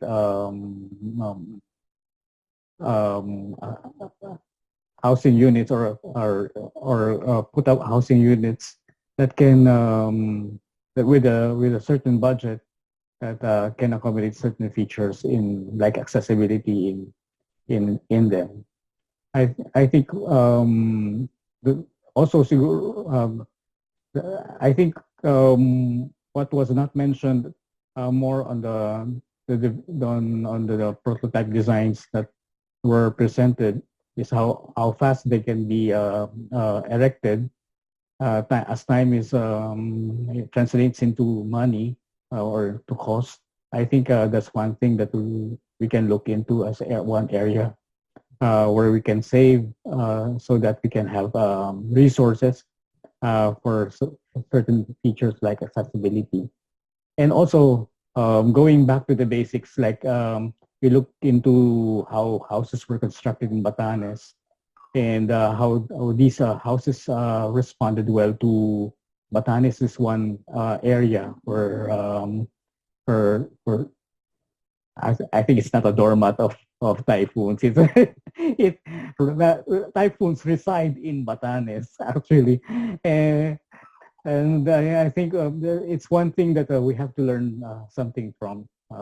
These are age-old designs that perhaps where we can learn from. That's it. Although, of course, the cost is still a consideration, a major consideration, and in making these in these housing units for disaster-stricken families or disaster affected families to have. So thank you so much, Architect Peggy. We have another question from Architect Elise. So the question is, maybe instead of a checklist of consideration per architect aboard your suggestion, what if we could talk about a checklist instead of challenges, say like budget, and opportunities like for perhaps the accessibility, whether architectural in nature or not. Then one that is tailor-made for Dinagat Islands as a round table effort. So like since all of us, we have all this, we could pinpoint the challenges. Maybe each one of the panelists will have these challenges from their perspective.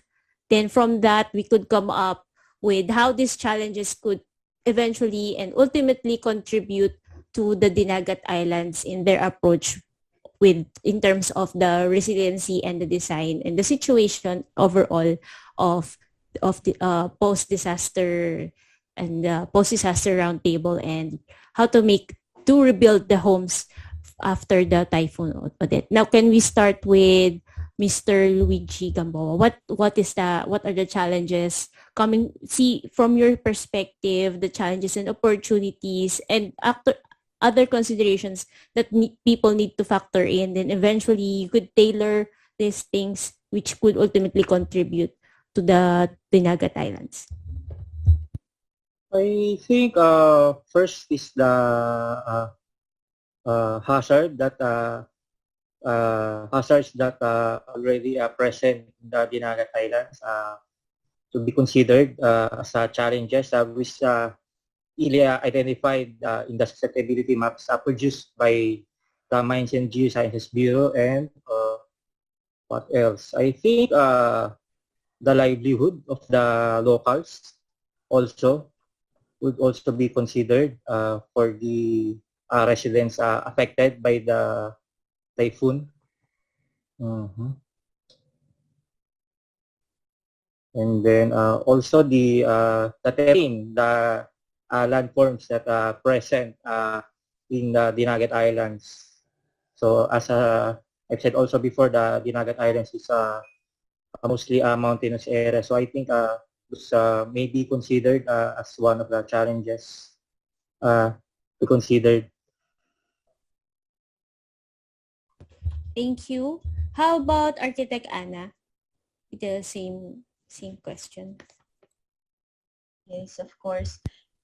In NHA, the really main problem is the budget, because we only rely on the budget that was allocated on us for a certain project. Basically, since the number of affected house owners versus the availability of the magnitude of affected house owners versus the availability of fund, always a major problem for us. Perhaps this has always been the idea of our not really but just a suggestion that if we can, of course, implement this disaster resilient housing, we cannot accommodate all of these beneficiaries. So it's just a matter of choosing of giving them like 1,000 number of units, but their houses meet only the minimum design standards for disaster resilient, or we can give a portion like 850 units and give the typhoon resilient housing disaster model. So it's always the dilemma of that on our resettlement project. Thank you so much, Architect Anna. And I think everybody in this room, all architects, had a taste of that problem in terms of budget. All the more, it's time immemorial that we always have this competition and call to action and call for proposals in terms of designs. It's always boils down to budget. And we especially in national government. We completely agree. And yes, Architect Castro. Ma'am Jessica, architects, sir, madam, may I add up also, in my observation in the United Islands, basically it is not a flat terrain, as we are always doing in the design. We are doing buildings in a flat terrain. And also the distance of resources are not near, same as in the mainland. That is one of our challenges there, sir. I don't know if it is a big factor or not, but for me, seeing those people buying aggregates from Samar, Leyte, Cagayan de Oro, Cebu, going to the Dinagat Islands is a very hard time and costly for all the contractors. As I heard, some contractors would like to help, but considering the hauling expenses, considering the distance, because they are also time constrained with the construction, as mentioned by all the experts here before, that every loss of time is equivalent to loss of money, or even having another cost of money for that matter. So maybe for us, the designers and materials, could consider also the cost of hauling existing situation of the proposed area. Because as I understand, sir, ma'am, Dinagat Islands, having our construction on the top of the and all the resources will be coming from the mainland, will be coming from other places, and the same cost coming from the DPWAs or NHA. So how can we compute the loss for this kind of budgeting? So I agree with the NHA for this matter, and also considering all your technical expertise for the design solution, and maybe, sir, you could template your designs in the near future, the Dinagat Islands, because it's only not one factor that we are challenged in this area. Not only the land, not only the budget, but everything, even the resources. Thank you, sir, ma'am. I think that's a very good point that was brought up by Architect Edsel. I think it's about the availability of materials, and as mentioned on the chat by our president, Architect Elise Francisco Tabong, no? It was one of the things that was initially mentioned by one of our resource speakers, supposedly si Mr. Jesse Tan, who is actually part of a disaster response organization. It's always about the availability of building materials in terms of building houses. You have to take into consideration that every site is different and it has its own situation and its own what do you call this challenges. But I think even with the designs, and this question will probably be more directed towards Architect Miranda if he's around, and Architect Marudo, because they were the ones who were presenting designs, and probably even to Architect De Vera, because in terms of the designs, we saw a lot of those like this, the resiliency and budget. A lot of it has to do with the shape, the size, and probably even sometimes materials. But we noticed that a lot of it takes it for granted, that just because it's the whole Philippines and we're used to reinforced concrete construction, we always assume that Architect Marudo has a different kind of footing, that bulb footing and then stuff like. But it's still reinforced concrete, if I'm not mistaken, or things like this that maybe aside from the design, the shape, the size, maybe it would have been perfect if Architect Jose Miranda would be around, because I think their design that he was presenting earlier was a little bit more immediate in terms of building, meaning what is readily available. So is there any way that we can incorporate any ideas that you can incorporate, not just in terms of the design, but even the materials, how maybe there has to be an assessment? Do you think that what are the things that are usually available post disaster? It was mentioned by Mr. Jesse Tan, the disaster response, because he contacted our chapter initially during the first week or two of the Typhoon Odette, and the help that he was asking at that particular time was saying we went to the disaster, people have no homes, but there's so much fallen trees, the 8-inch diameter trunks are all around, and they're just burning them or cutting them so that they can move them. But sayang, it's such a waste if we can. So these kinds of things, can you have any input from Architect Marudo if Architect Miranda is not around? Yeah. No, of course, the main question here is, what are the requirements actually? In whatever design all of us architects, that's our main concern. Client, what is your requirement? NHA, what is your requirement? LGU, what is your requirement? Now the solution now depends on the requirement of the one asking or the proponent. So if for example, as mentioned, Mr. Jesse Tan's suggestion of using the lugs, it's possible. But again, if it's acceptable to them, then we can use it. Then again, in a certain location, it's a different requirement. And a certain agency has a different requirement. So that's why we're mentioning here that it's case-to-case basis. Okay, so especially for the Dinagat Island, actually my input here in terms of classifying like a checklist or consideration is, first, what is the requirement? That's one. Second is, what are the limitations? If we know the limitations of the site, as we all know, then we can somehow find a solution or alternative solution to that problem. Now, if we have limited land, of course, as Architect Castro mentioned, they have to update their land use, their the geology and other properties of their soil. Then once that is updated, then more opportunity can be implemented. So that's why if we're going to implement, this again my input, if we're going to implement single-story housing in a spread development with a limited available property, then you will only be able to provide a number of units. So is the requirement how many, or is the requirement as single story? So that's now the question for everyone.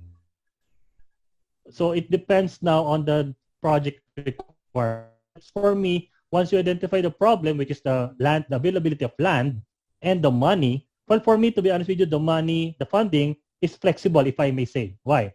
Because of course, NHA, as mentioned by Architect De Vera, has a limited fund.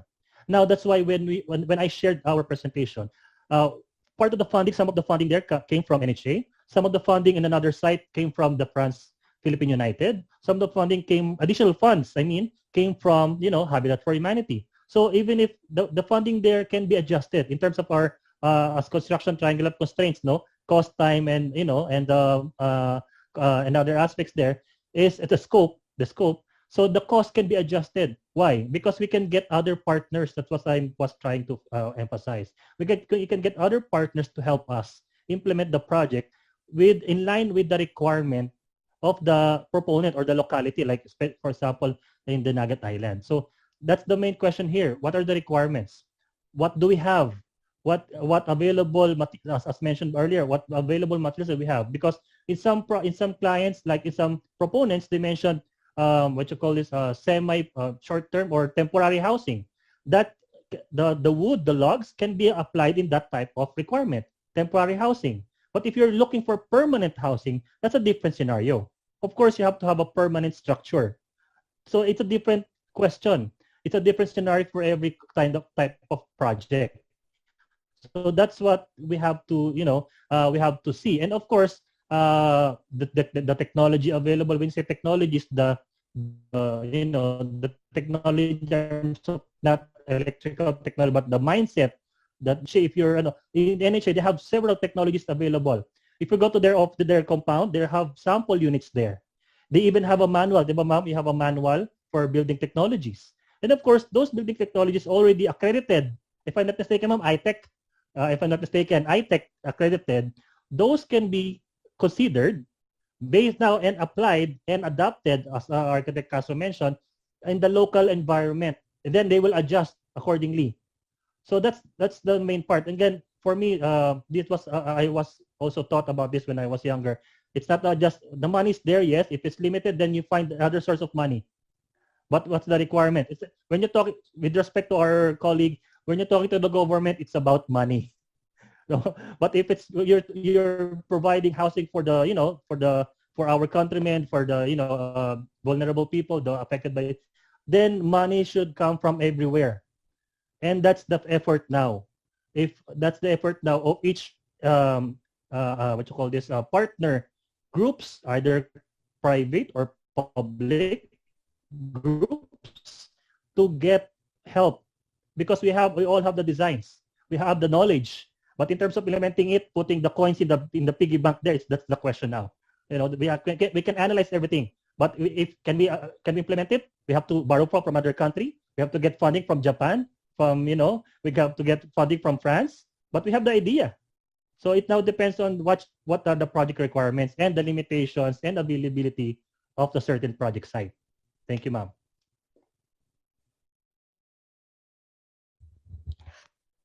Thank you so much, Architect Carlo Marudo. And may I ask again if Architect Jose Miranda is in the room? Still not. So we acknowledge that I think Architect Carlo Marudo was not only able to discuss the challenges, but now he was also able to pinpoint the opportunities from the challenge. He was able to translate it into opportunities. And I think it's very unlikely to us, but it's really determining the opportunities itself is the challenge, I think. And do we have any insight with that, Architect Peggy? I think it was mentioned a while earlier on that when they build 100 houses from the government and private sector or private company, the private sector can build another 100 houses. So I think that's there. There are many private partnerships that we can tap. I think especially when we have identified the requirements, the problem, the situation, and the needs of the Nagat Island. Of course, we cannot discount the fact that we cannot have Dinagat Island as unfit for habitation, since most of the people there are already there. They have a they have they have been living there for many years. So it's important to look into private partnerships to be able to fund housing for Dinagat Island. I think just to add to our Architect Peji's point, and I think even Carlo, in terms of funding, actually Tan mentioned about especially when it's a disaster, money usually is rarely a problem, they say, because money actually flows when there's a disaster from all over the world. So it's really a matter of really making sure that the money goes to the proper resource. It's being spent properly. So it goes back to the point of siguro si Architect Ana De Vera, that she was mentioning. Of course, the government only has, and it's acceptable. The government only has this much budget, and you have, let's say, 200,000 people that you need to build houses for. Do you stretch that budget to have a substandard, or 200,000 families get their houses, but it doesn't really fit the standards? Or should we go the other way around, like assess, like what Architect Carlo Marudo said, what are the requirements? Maybe after the disaster, the first step should probably be, I don't know, this is just an idea being brought forth, really assess the situation. This is the kind of the design that we need. And, at this point in time, you really make that dictate how much of, how the design will go, and then come up with the budget. And then maybe that's what dictates the kind of budget that you need to look for. And like I said, when it's disasters, the money comes. It's just that it doesn't get spent properly. So would this be feasible? I don't know. With people who have experiences, I think I would ask from the NHA, like how feasible would it be if we go about it that way? That we first identify the perfect design for a particular place, because it's always going to be custom to whatever area. And then when we have the perfect design using the resources that we have with all our experts, and then we come up with a budget, and then we just use that as a basis, and then we will then realize, oh, let's say this house has to be built for $500,000. It will cost to come up with this. And then, like we said, we have 200,000 families. I don't want to do the math. I don't want to be on record doing wrong arithmetic. But let's say do you come up with that, and then that's the kind of budget you target when you seek help from your foreign donors and everything. Actually, for national housing, aside from the budget, of course, we are constrained with the price ceiling set by the SHUD. So for socialized housing, we only have this. I think the current is 580,000 for 28 square meter. That includes land development and land acquisition. So we are constrained with this as well. So if we are to increase our budget, the remaining will have to be subsidized. So that's also one of the problems. So I think now we are proposing increase in price ceiling. We have submitted our proposal, I think, to NEDA. So hopefully that will be approved by the body, so that we are no longer constrained with this price ceiling.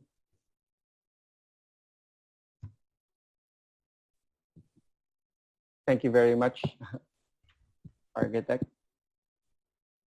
So let's try to head towards wrapping up our roundtable discussion. If there's anybody else in the audience. Oh, Architect Peji raised his hand. Yes, something to share? I think there had previously been calls to donate building materials to communities affected by Typhoon Odette.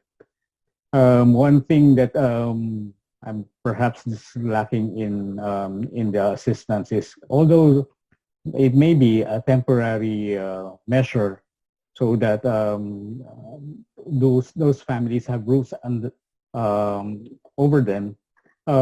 Perhaps it may be also useful to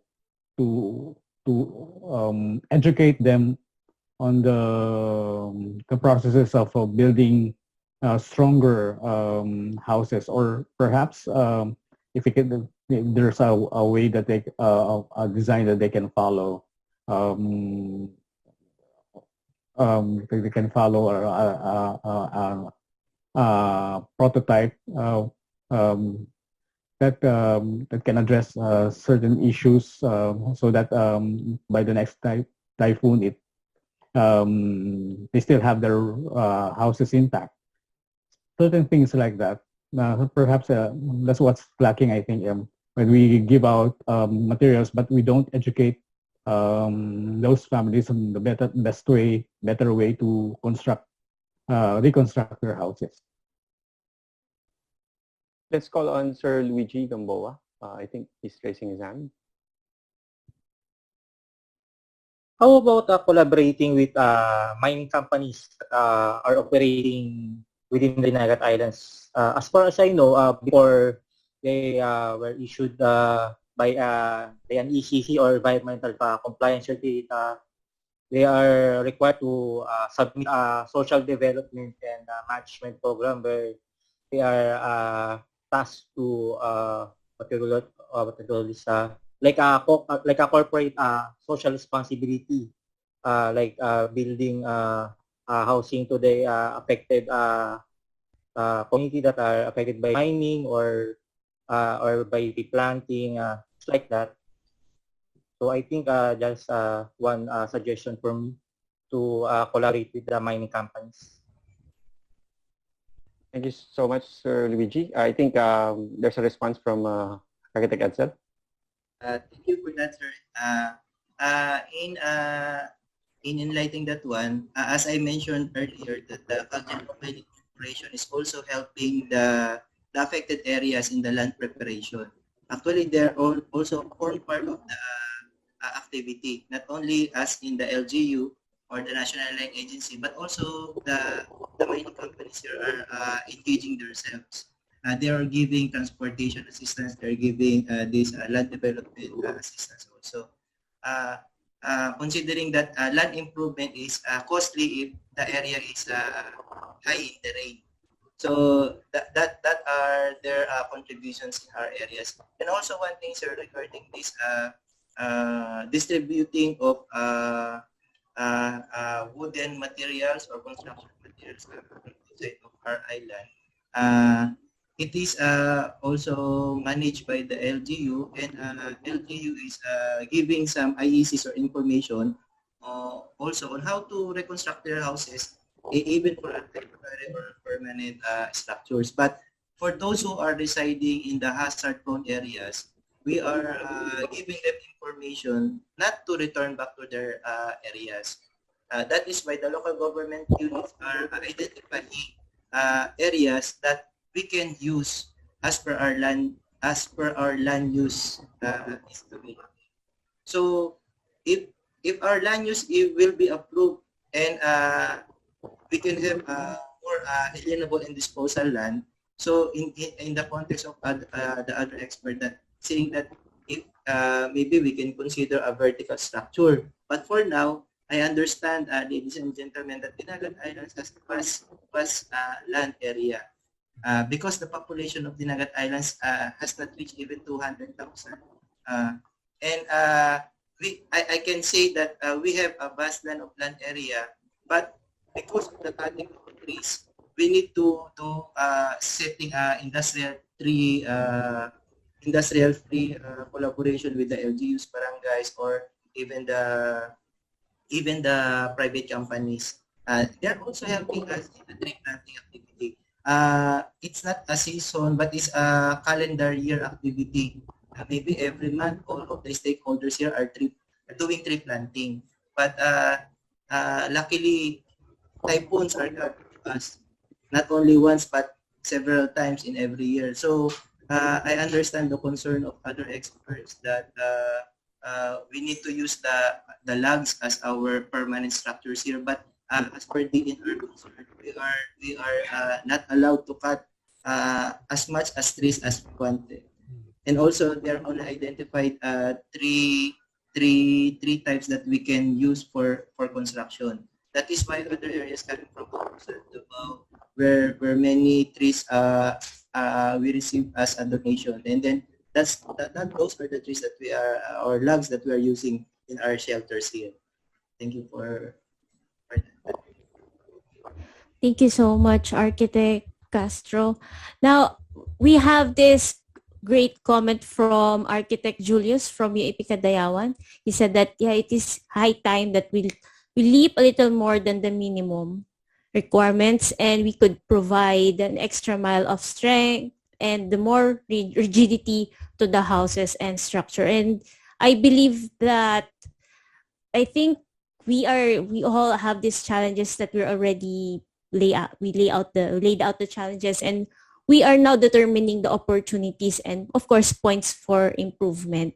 And with all these challenges, of course, we need new approach. We also saw that one of the participants also pointed out that we could actually also invest in technical advancement. And I think in terms of budget, that's why we have these material engineers, because they could continuously develop on how to make more resilient materials but cheaper materials. And I would like to acknowledge the students. If we have students in the group, in the conference, because I think they are the future, and of course new ideas always bring new people, fresh blood, always new ideas, always the innovation will always be there. Do you think somehow the academe could help with the contributing with all these ideas? Architect Carlo Marudo, being in the academe, architect.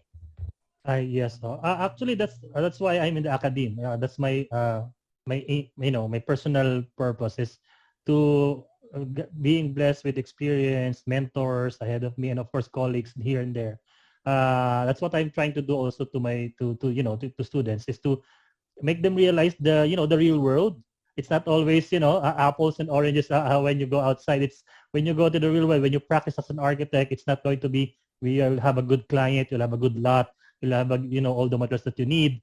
In terms, you can do all the perspectives that you like, but in reality, you have these challenges ahead of you. So that's why that's why it's also important in college, in architecture course, the housing. There's a housing subject, the planning subject.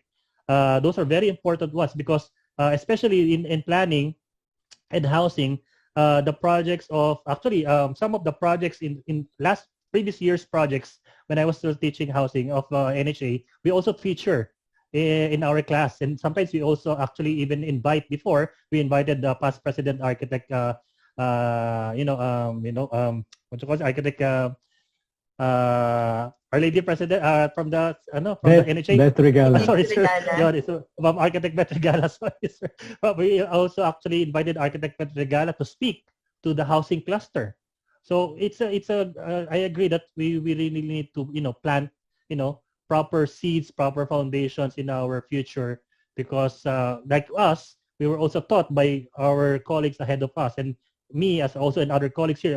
I think also Architect Francisco, your incoming your president-elect next year, I think is also a professor in college. So it's very important for us also to provide those inputs, especially not even as an academe, but when we get invited, each one of us, when we get invited to speak to our younger future colleagues, have an open mind and open opportunity to share those lessons that we learned. Especially now that I also learned that the situation in Dinagat, I was not actually, to be honest with you, I was not aware of the situation there.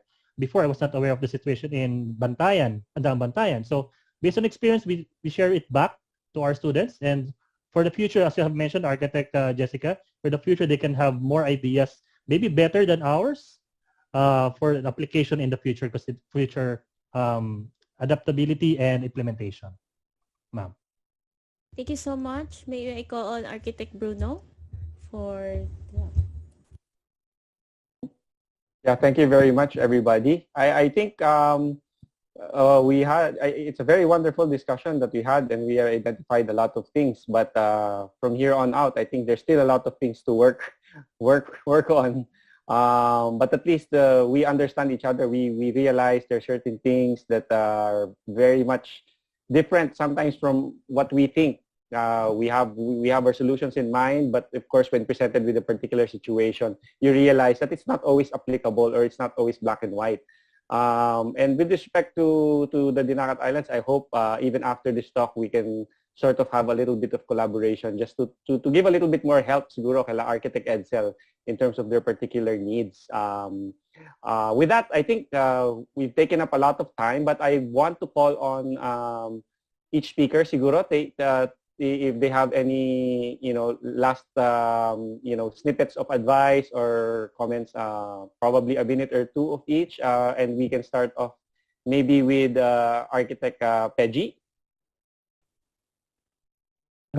Accessibility is something that should be incorporated in building back better, since we know all of us will go into that time that we can no longer walk, or we have difficulty in walking, or for those families with certain disabilities.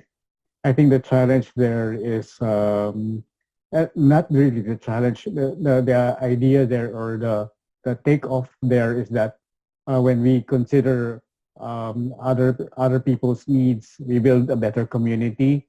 We build a more secure community where people look after each other, so that in the end, with such an environment, we promote progress, economic progress, because we look after each other. I think that's the best way to get ahead of the way we live our lives here. Thank you.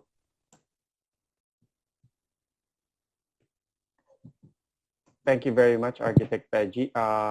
Maybe call on next, Sir Luigi Gamboa. Maybe some last words of advice.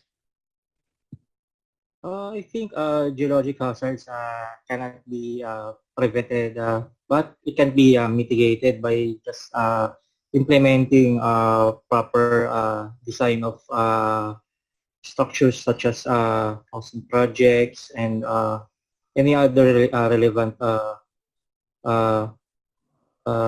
structures based on it. So I think it is more on the implementation and the execution of the with right amount of budget, time frame, and manpower to implement those kind of projects. So I think that's it. Thank you very much, Sir Luigi. And then maybe next is Architect Rochelle.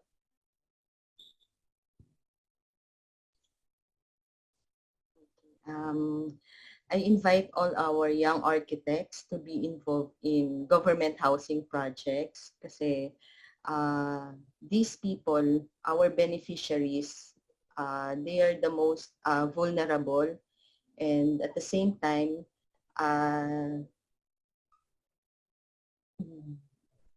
they don't have the capacity to pay their houses. So our knowledge in the implementation, in the design of their houses will greatly affect them. So getting involved in these projects are more challenging to us, because it's really difficult to design small houses with a limited budget compared to a big house for our clients who can really afford. So it is really good to be involved in these resettlement housing projects. Thank you very much, Architect De Vera, for that. Is Architect Jose Miranda online? Or we still don't have him around? Hi, can you hear me? Yes, sir. Any closing remarks, sir? Some words of advice? Or, I just want to say thank you for, I'm very thankful for being here. I've been listening half the time because I happen right after my talk, I have to be working. So, but I've been listening half of the time. It's a very wide discipline spectrum of discussion. And we really covered a lot. And I'm just thankful.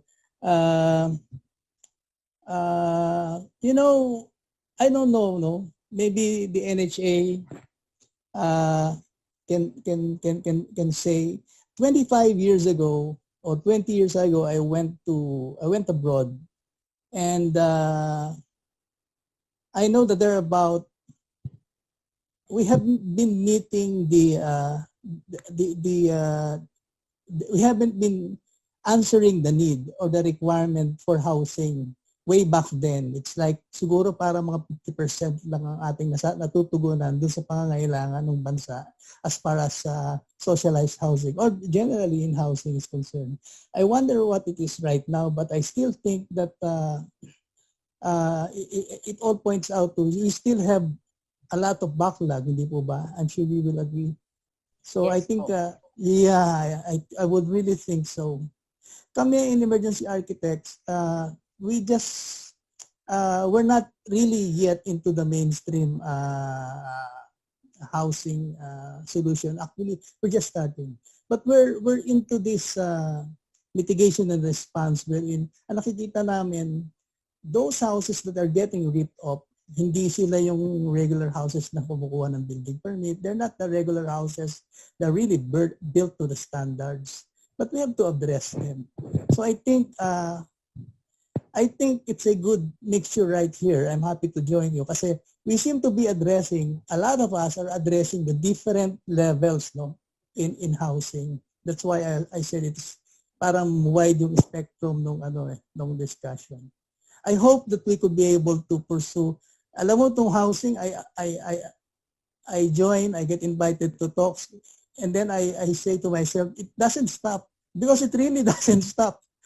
Ang haba nung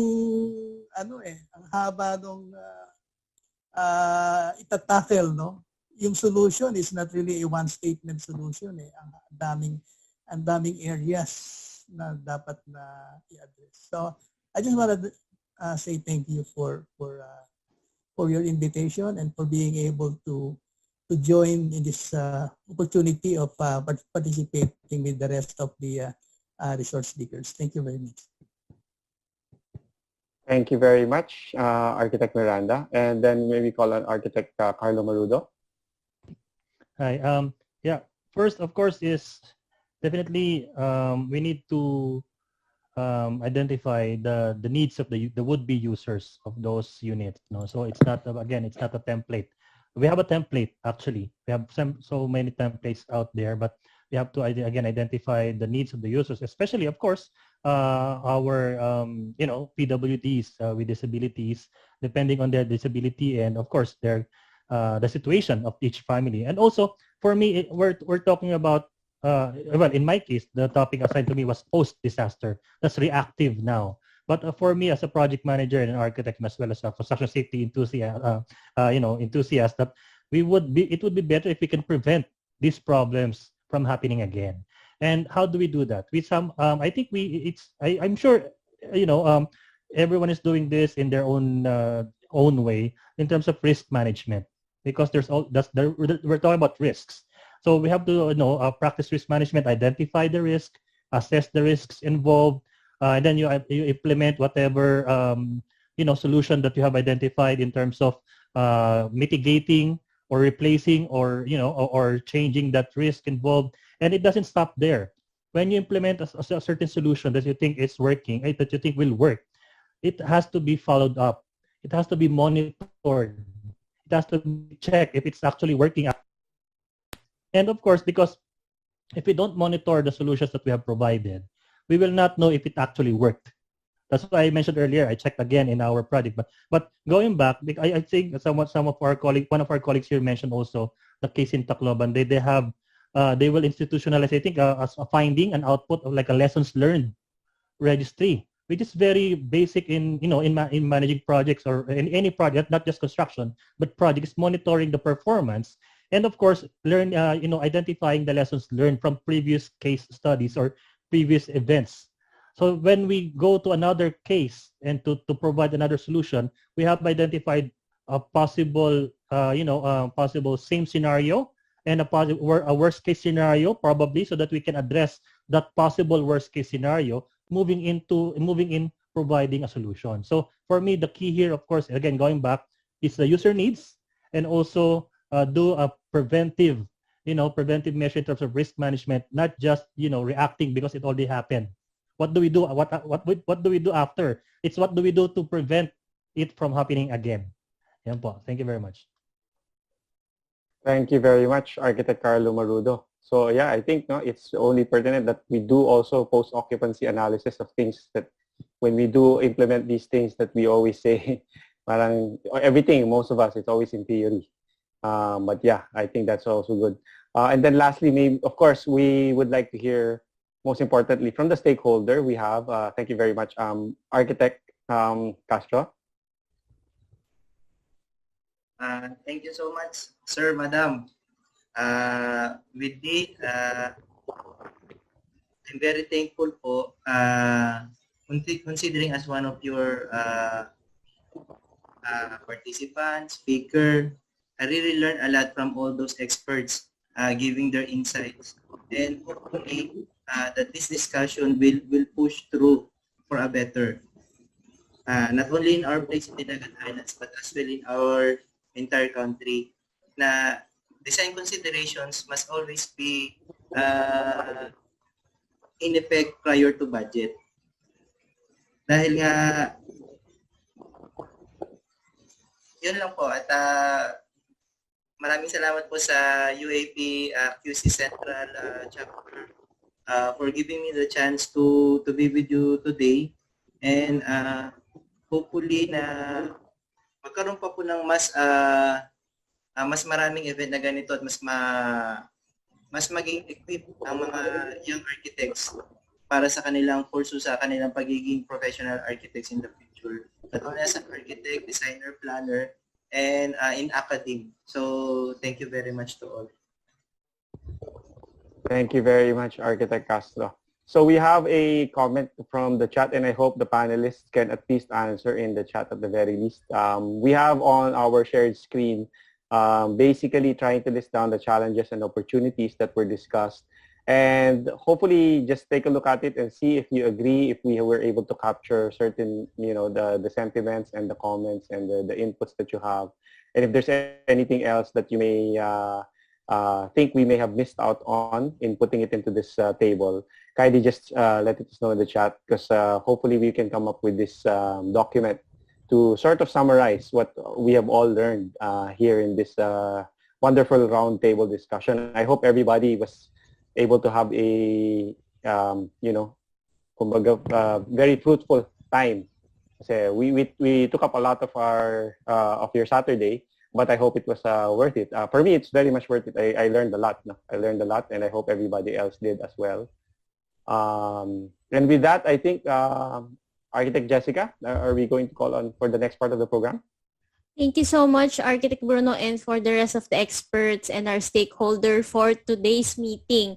And I would like to inform our guests not to forget to answer the program evaluation and assessment before leaving the meeting. It will serve as your timeout stamp for the CPD program. So your CPD will be credited if you fill that up. Now, to award the speakers and our industry partners, may I call on our chapter secretary, Architect John Paul Amada. Thank you very much, Architect Jessica.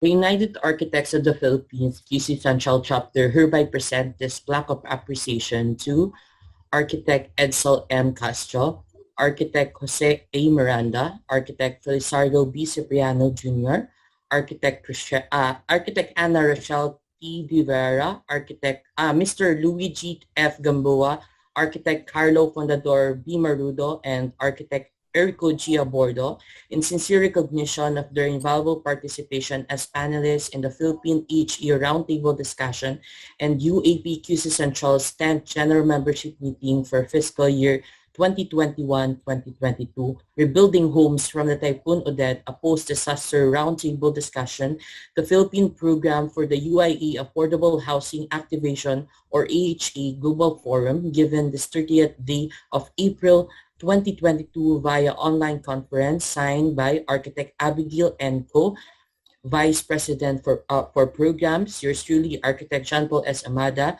your Chapter Secretary, and Architect Elise Sofia Francisco Tabong, our Chapter President. Thank you, sirs and ma'am.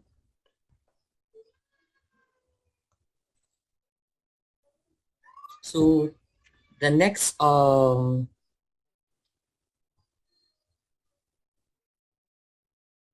plaque of appreciation for our moderators. So United Architects of the Philippines, QC Central Chapter, hereby present this plaque of appreciation to Architect Carlos Bruno Pionson and Architect Jessica G. Casison in sincere recognition of their invaluable participation as moderators in the Philippine HE Roundtable discussion and UAP QC Central's 10th General Membership Meeting for fiscal year 2021-2022, Rebuilding Homes from the Typhoon Odette, a post-disaster roundtable discussion, the Philippine Program for the UIA Affordable Housing Activation Global Forum, given this 30th day of April 2022 via online conference, signed by Architect Abigail and Co. Vice President for Program, Architect John Paul Amada, your Chapter Secretary, and Architect Elise Sofia Francisco Tabong, our Chapter President. Thank you, sirs and ma'am. So going back to our handsome and beautiful MC, Architect Bruno and Architect Jessica. Thank you. Thank you to our very handsome secretary. So yeah, thank you very much. Now let's go in. Of course, we cannot end our program without hearing from our beloved president. So let me introduce to do the closing remarks, our President Architect Elise Francisco Tabong. Hello, everyone. Do you hear me? Yes. Okay. Okay, so good evening again to all of you. It was very pleasing to see you, and thank you for participating in the roundtable discussion. Of course, the discourse was very thorough, maybe a little exhausting, no, but it was very fruitful, right? I know you would agree to that. And definitely, just like what Architect Bruno said, definitely worth our time. So, actually this program was both an exciting and challenging endeavor. To be honest, this only started as an attempt to assist as architects of the UAP Central in an already ongoing post-disaster effort in the Dinagat Islands. No? And this was through through Mr. Jesse Tan. He was supposed to be one of our speakers from the stakeholder side, and he's a good friend of Architect Bruno Yonson. But with the distance of the locality and the lack of first-hand information, we were thinking, how are we gonna help? The question really was how and where to start. So when the UIA's AHA Global Forum invited the world to talk about housing, we took it as a signal to start the solution here at step 0, defining the problems. I'm sure you would agree that the meeting of minds and experts this afternoon brought into light many facets of a disaster resiliency project. We thank everyone for the collaborative effort, and fingers crossed, we hope for a sequel where we find solutions to the problems we have identified. So once again, thank you to all the resource speakers who shared their knowledge and time for us. Architect Castro from Dinagat Islands, the experts invited, Architect Miranda of Emergency Architects, Architect Peggy Cipriano of Architects for Accessibility, Architect De Vera of National Housing Authority, our geologist, Mr. Gamboa, and of course, Architect Marudo of EF3 and Six Sigma.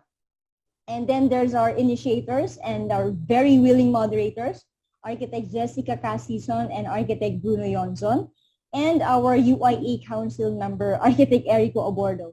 So, well, last but not the least, thank you, Davis Paints, our industry partner, for making this event possible. We hope you learned a lot from this session. And thank you to everyone. Good night, guys. Please stay for just a moment for a final group photo. Okay, may we request everyone to turn on their cameras. Thank you very much to our wonderful President, Architect Elise Francisco Tabong. So, yeah, as mentioned, this is for our attendance. I hope everybody will be able to turn on their cameras, and let's wait for our technical moderator to be the one to take our screenshots.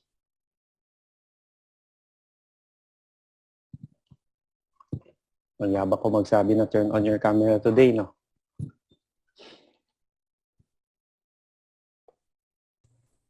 Okay, everyone, kindly turn on your cameras.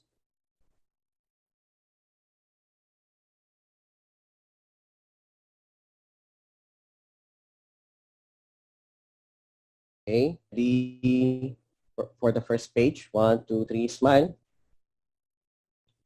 Okay, for the second page, 1, 2, 3, smile. Okay, that's it. Thank you, everyone, for attending. Thank you very much, and I hope everybody has a good night. Architects, God bless. Good night po.